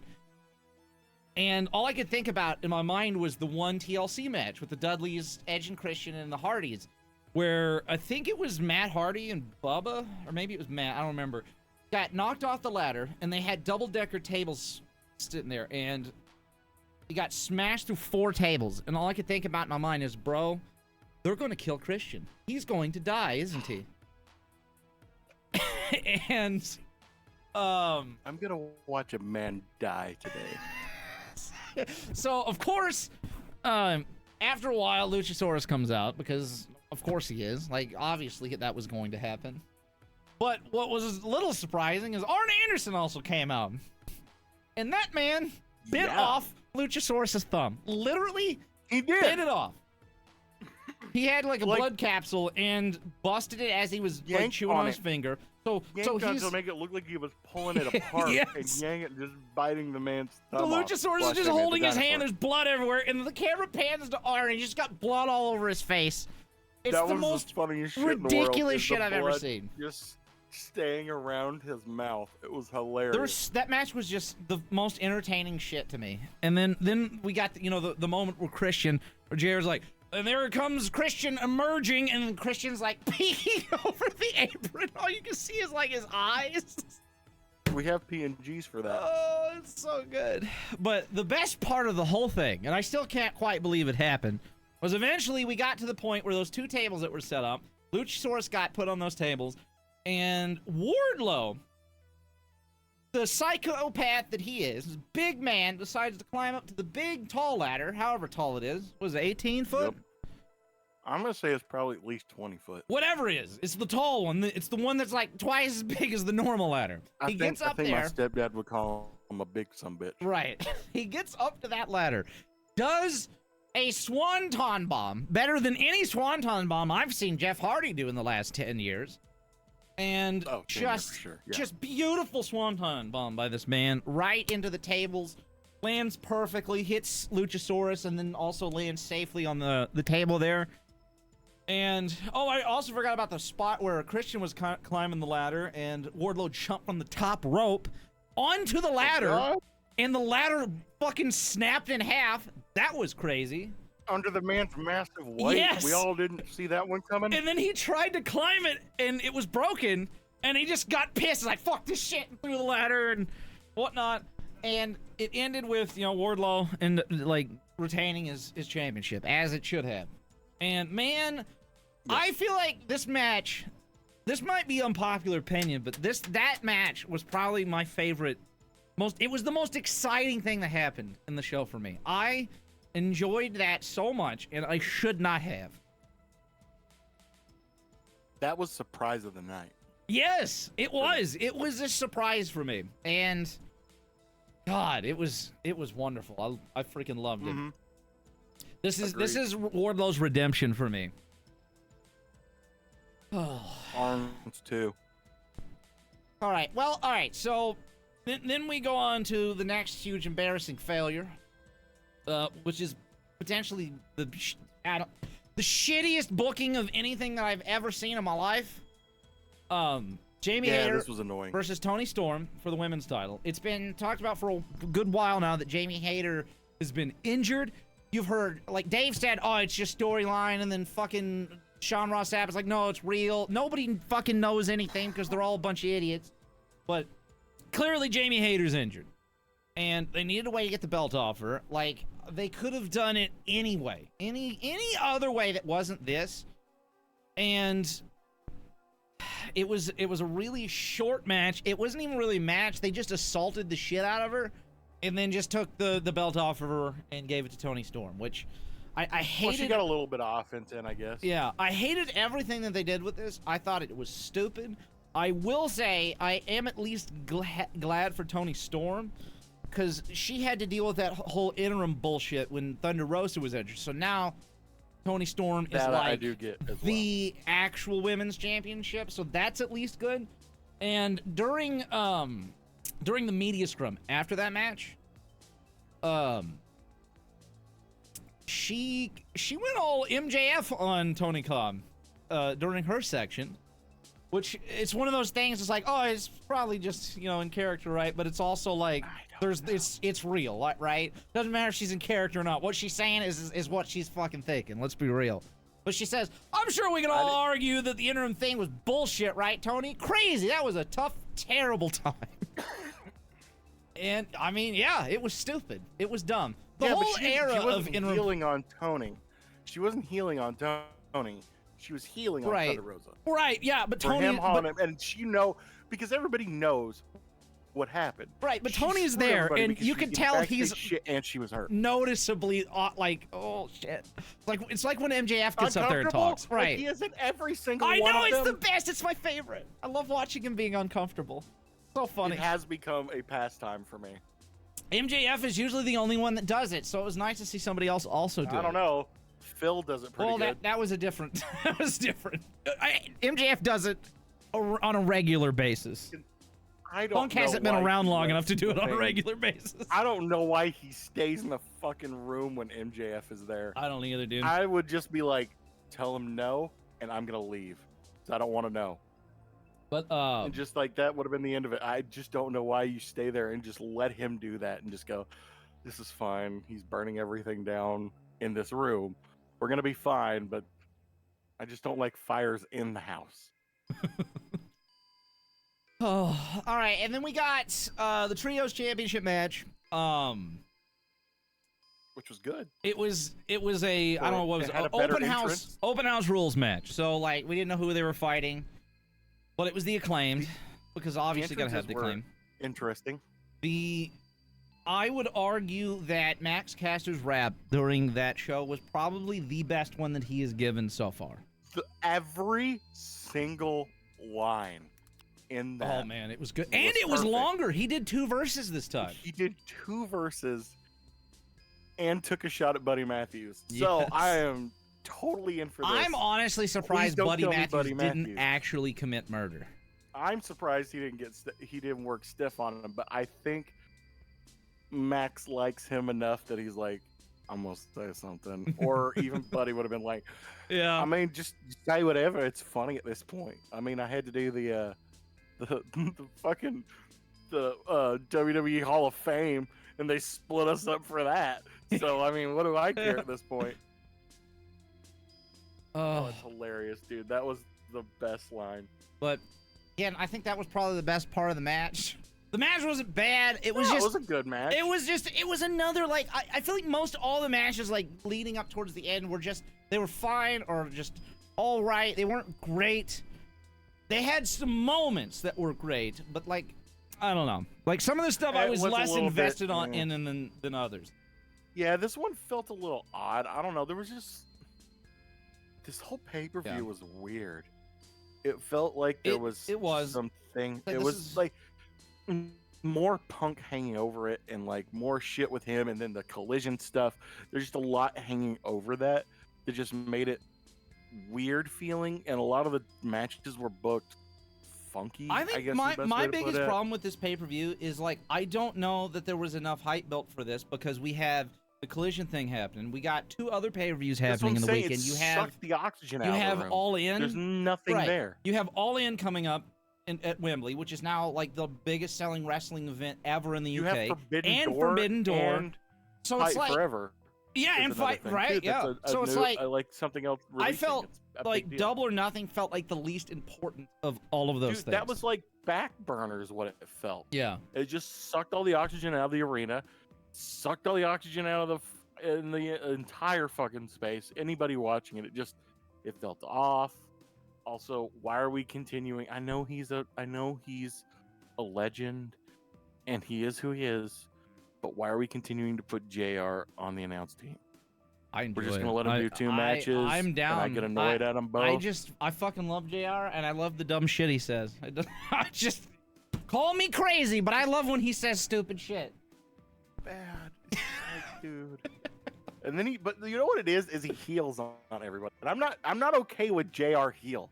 And he doesn't mean to. It's just old JR is what it is. Yeah, it's just JR being It's an just- old man. It's just JR being an old man. It just turns him heel is all it does. And I don't like that. It makes me uncomfortable when he's like, well, I'm back in my day. I'm like, shut up, old man. Call the fucking match.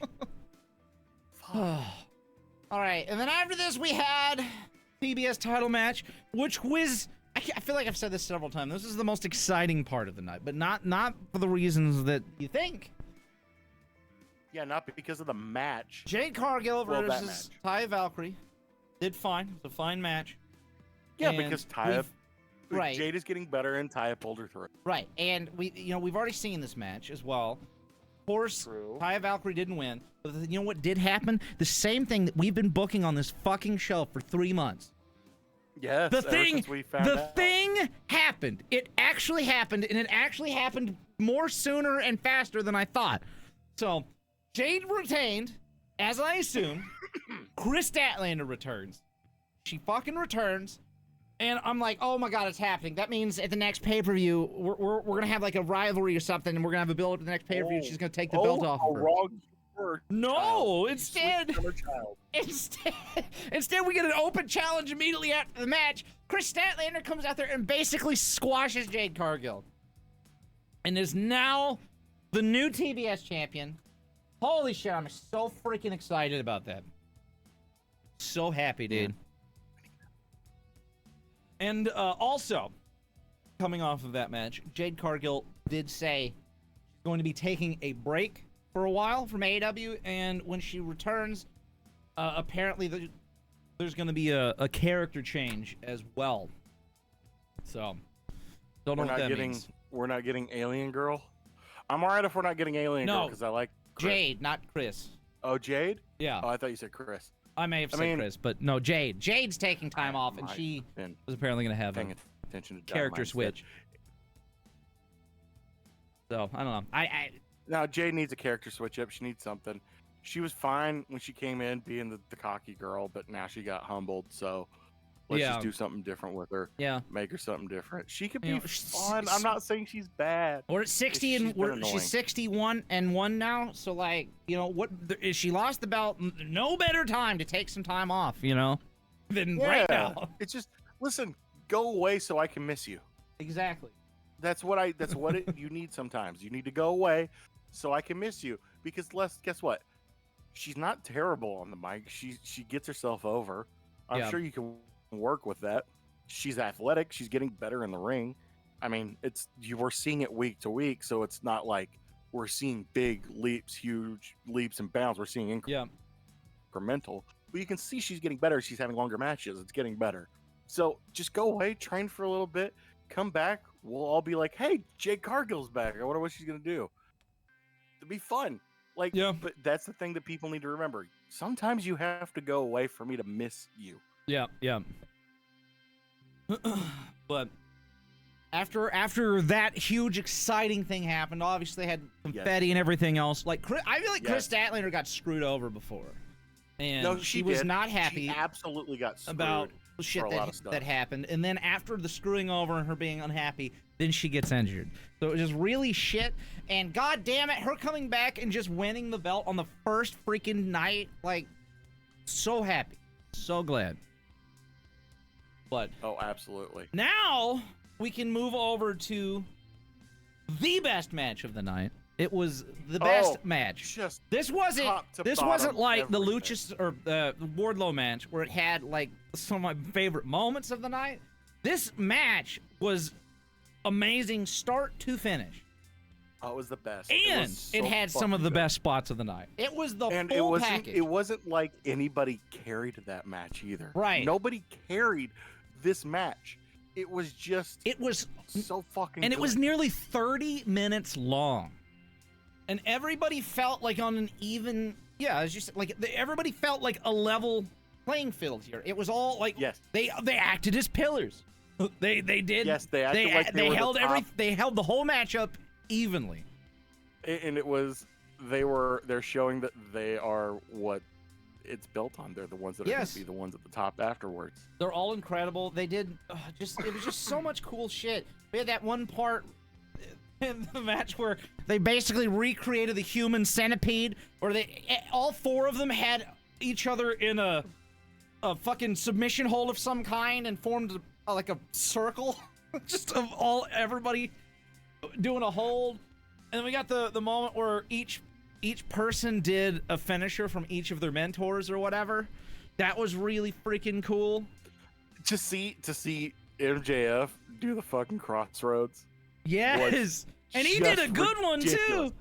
He did a better crossroads. He did one of the ones because like sometimes like a lot. I feel like when people sell it, they'll land a little bit more flat. He got one of those ones where it landed like right on the top of his head, like a DDT. Spike. Yes, I love those. Those look so much better. But like all of the different finishers from everybody were fucking great. My other favorite is actually technically 3 moments in the match, and that's every time MJF was yelling. Yes, that was like MJF was like way more spoken in that match, and I feel like normal. Yelling and the whole match. Wonderful. When they did the triple or the triple like suplex thing Yes. off of it, and he goes, wait, and then they run into him. And he And then sold the later shit on, out of that when- too. What was it? Oh, when Darby Allin does his like float over cutter that he does, Yeah. and he goes like, "Oh, what fuck. the Oh, what the fuck?" fuck? Yeah. And then later on, he catches the dude's, he catches someone's foot, and he goes, "You stupid fuck," and then gets kicked in the face. Perfect. It was Every so time. good. It was so good. These dudes are absolutely like they went into this as the No. pillars of AEW, and god damn it, did they not fucking Listen, prove that? I say this. I know that people are like the whole bidding war of 2024 thing going on. Pay whatever you need to for Max because he makes the other three better. Yes. Pay the money for Max because you'll get money out of the other three. Yep. Because they all work with each other. Fantastic. They're so good. It was like They all work, and when they're all four together, it works really good. this match was probably the only like 5+ star match in the whole pay-per-view. Yes. It was Absolutely. It was incredible. If anybody is going to watch any of these matches, that is the one to do it. As I said, it's nearly 30 minutes long, and there is not a dull moment in the entire thing. No, yeah, it's one of those things where find the other moments in the matches, find the highlights of the match, sit down and watch the entire match of this one. Yes. This is one of those ones that when they go back and they say, even if All Elite doesn't last much longer, you'll still go back and go, well, what were the good matches? This is the one of the best. That this would is be probably, one of the top. This match is probably a top 5 match for every single one of those dudes. Oh, absolutely. It was great. It was so good. I just cannot say enough great things about it, and everybody should watch it. Absolutely. Now the final match, on the other hand. All right, the final match. Oh well, I guess we should point out that the ending of that match was MJF getting the headlock takeover for the win. Yeah, Of course, that's how they freaking end it. And that was perfect. And it was so good. And headlock also, takeover on Darby. And also during the media scrum, this is not my favorite part of the whole show, is MJF on the microphone at the end. This was probably the most awkward I've seen Tony Khan ever.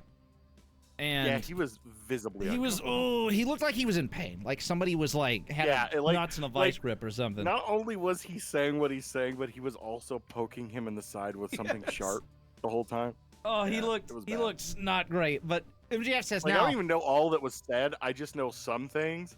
And I saw the pictures of him, and it's like, that's physical pain from what's going on. That is like your gallbladder acting up from stress is what that is. You wanted to be the booker. You wanted to own the company. Good luck, dude. But he says a bunch of shit like, if I retire today, this is not... if I retire today, I've had one of the best professional wrestling runs in the history of the business. That's a fact. And blah, blah, blah, blah. He goes into that. But the part that makes Tony Khan so uncomfortable, he says, now...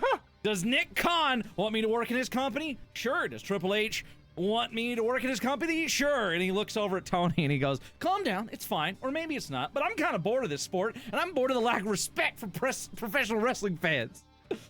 I fucking love all of that.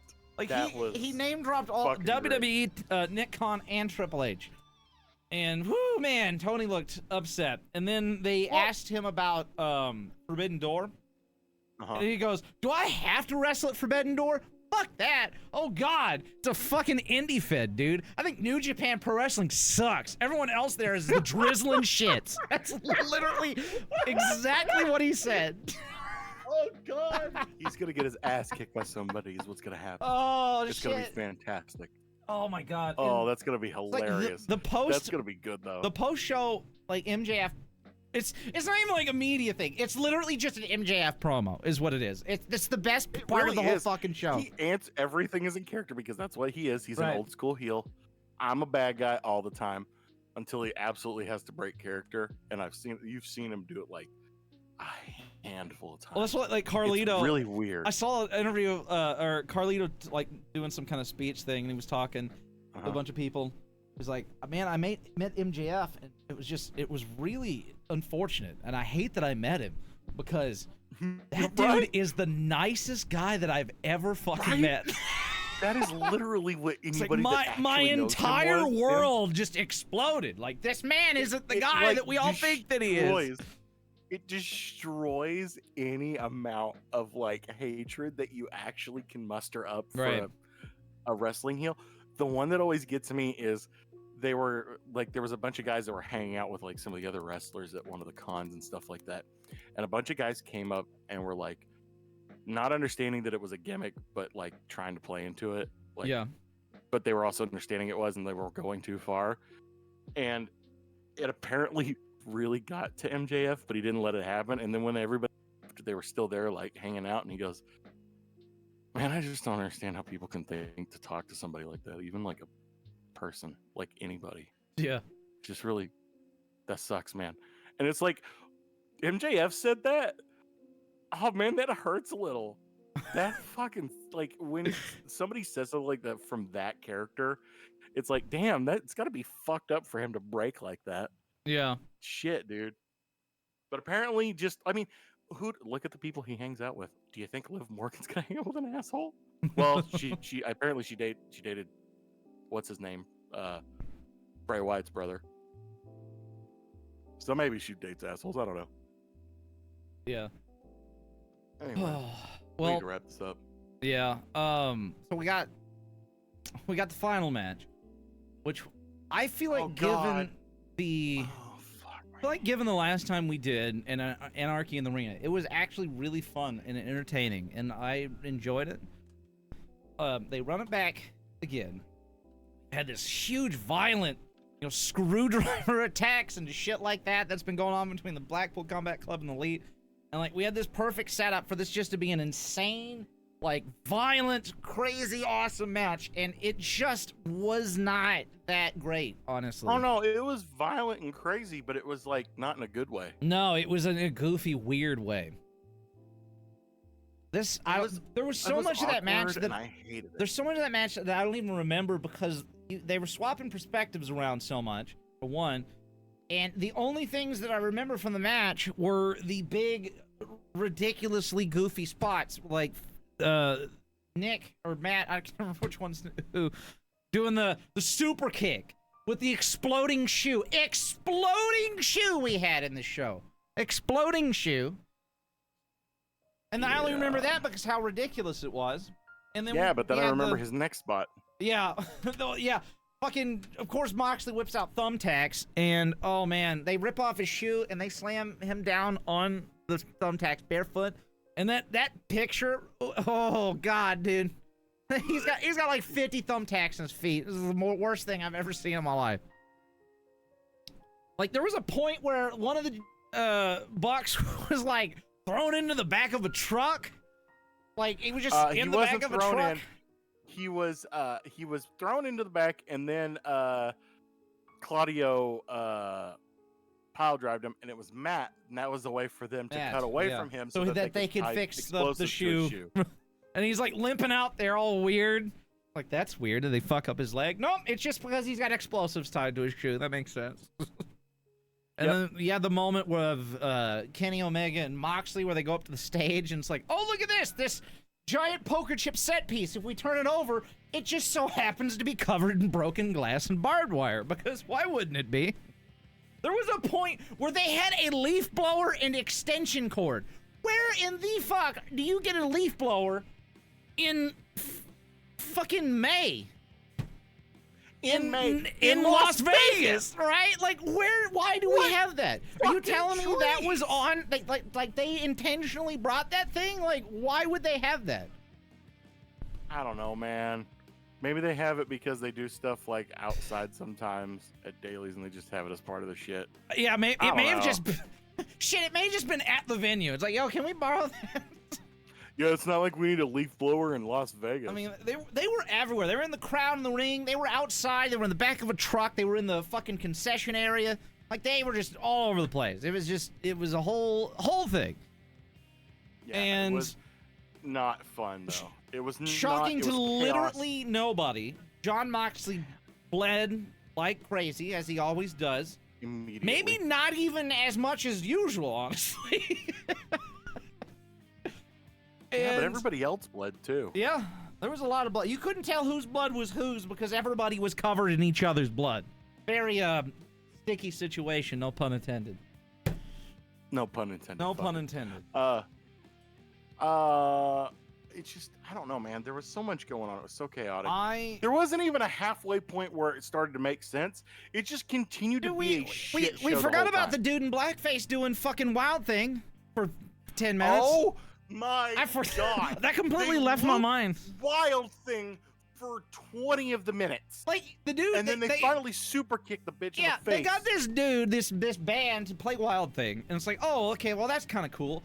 And then they just kept They're going. An old school punk band. Yeah, they just kept going for 10 minutes. And the dude was wearing...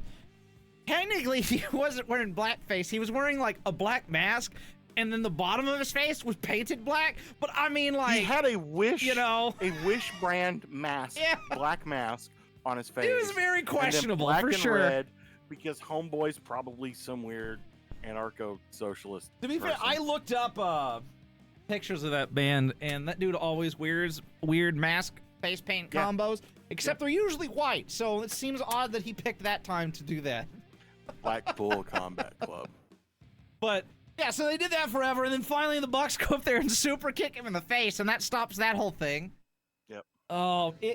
And then, I don't know, I don't even, what else? Like, I think Wheeler Yuta was the one who picked up the win of all people.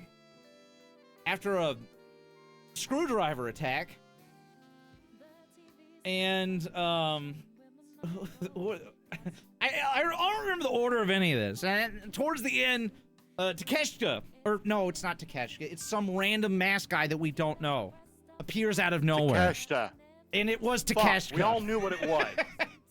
And wipes out Omega, and that's when Wheeler Yuta picks up the win. So Takeshita turns heel and joins the Blackpool Combat Club to finish that out. Does he, or does he just join, what's his name? Or whatever. He's fucking, That's what I'm saying. He We fucked don't up Kenny know. Omega, is the point. Yes. He turned on Kenny Omega. Yes. And Kenny Omega dies, because they show a picture of him dead in the ring, so he's dead now. And then, apparently, after the show, Kenny does a promo off air that says, got two good friends outside of AEW that can help. Doesn't go into details, but most people are talking Kota Ibushi and Okada as the two individuals. So, those are the two obvious ones outside. right. So, that could be a thing. Well, it could not one be a of thing. two Who of knows? three. Because the other two are possible. The other one that's a possibility is Osprey. Right. Yeah. But they've faced each other, and I think there's a thing between Osprey and Callis for some reason, Yeah. if I remember correctly. So that's something, because I think it's just Don Callis has talked shit about Osprey on Kenny's behalf. Yeah. So I think that's a possibility, just to kind of like, the enemy of my enemy is my friend kind of thing. Let's truce this out, and then you can come and join AEW. But Kota's also looking for a place to go, because I don't think he's super happy in New Japan. Right. And then, well, Okada's just Okada. How do you not try and get him involved? Yeah. But, yeah, I don't. Overall. Although, Joe, do you remember this? Okada's the reason that Adam Cole was out for a while. He's That's, the one that oh gave him the yeah, concussion. you're right. I forgot about that. But I don't know. Overall, it was an okay pay-per-view. It was a pay-per-view. The one to watch is the Four Pillars match. It was incredible. Yes. Watch the highlights. watch of the everything. highlights of the ladder match, because those were fucking great. Yes. Watch the highlights. Watch the thing about Chris winning. Watch the highlights of everything else. Yeah. Watch the last half of the Battle Royal. I mean, that's basically just watch the highlights of everything, and watch the Four Pillars match if you can find it. I'm sure somebody's got it up somewhere. So it was like, those would be about the only things that I would say too. in my time of watching, since I don't know, it's been what, like 2 years now or so. Roughly. This is probably the weakest AEW pay-per-view. I think overall, probably the weakest. Yeah, and it wasn't the worst finish though. It wasn't. No, the worst it wasn't. anything. It was just kind of Nothing. There was nothing on the show that was bad except as a whole. It was how the shit like ended up. Like the Chris Jericho match was really fucking stupid. It was just there's always something like that's the problem. Here's my bitch about AEW. Let's talk about it. There's always a fucking catch. Yeah. It's never just exactly the way it's. There's always a catch. Yeah. So. I really that's always the problem. The Jericho match ended really stupid. I really hated the booking with the women's belt. Feel like they could have done that way better. Jeff Hardy thing was unfortunate. The Battle Royale was a huge fucking mess till the end. The main event was just a huge fucking mess the whole time. Just a fucking fever dream. And it's one of those things that's annoying too because the Four Pillars match should have been the main event. But logistically, they had to make the Anarchy in the Arena thing the main event because of all the chaos and the preparation and shit. I think they asked. This is one thing I do know. They did ask MJF why he didn't wrestle. Yeah, because he didn't want to roll around in Moxley's blood. Do you think I want to roll around in Mox's blood? Ew. As if they don't change out the fucking ring mat. Yeah, but ew. I get it. I get it. I really do. I understand. Especially when it comes to Mox's blood. I feel like he had that brewing the whole time. He's just sitting there waiting. So somebody better ask me. Somebody better ask me why I wasn't the main event. Oh no, because he went to somebody. He goes, "I'm not wrestling after that psychopath," and I'm telling everybody. Yeah. So that's how that's working. But yeah, that basically does it for today. Yes. Said it was a very busy weekend of pay-per-views, and honestly, as I said, I've not watched Battlegrounds yet, but I feel like from what I've seen with Double or Nothing and Night of Champions, and then what I've seen clip-wise of Battleground may have been the best show of the weekend. Yeah, apparently. So I definitely need to watch it. Yeah. Wasn't super long, but I watched chunks of the Ilya Dragunov versus Dijak in the Last Man Standing match. It was fucking awesome. Then we had Wesley, Tyler Bate, and Joe Gacy. Dude, Tyler Bate did this weird shit where he had Gacy up on his shoulders, spinning him around. Yeah. But then he grabbed Wesley's feet while he was spinning Joe Gacy around. And so he had Joe Gacy on his shoulders and then Wesley's feet in his arms, and it was just spinning them both around in a circle. It was the goofiest shit I've ever seen. I freaking loved it. It was a whole thing. But damn. Anyways, all right, it is 25 minutes into Dynamite, so we should probably wrap one this match up. And yeah, no, I've been peeping it. Promo. Yeah. Yeah, me too. But I think that's gonna do it for today. So, if you've not subscribed, you should definitely do so. Like the video and whatnot. Be sure to follow the podcast on Spotify if you would like to check it out there, and all the social media links. Yes. In the description below. I don't know when's the next. I guess the next pay-per-view stream will be. Was it Money in the Bank? Money in the Bank, but also wins Forbidden Door. Next month. Oh, that depends. Forbidden Door we'll have to see, because I don't know if I'm ready to spend another $50 pay-per-view, but. Well, we'll figure that out if we need to. Or we can, watch it in certain ways. Ways and means. Things and stuff. As usual, we'll be watching Dynamite live, when we don't run over on the podcast like we have today. Sorry guys. But anyways, peace out, everyone. Take it easy. Have a good one. We'll see you all next time. Peace.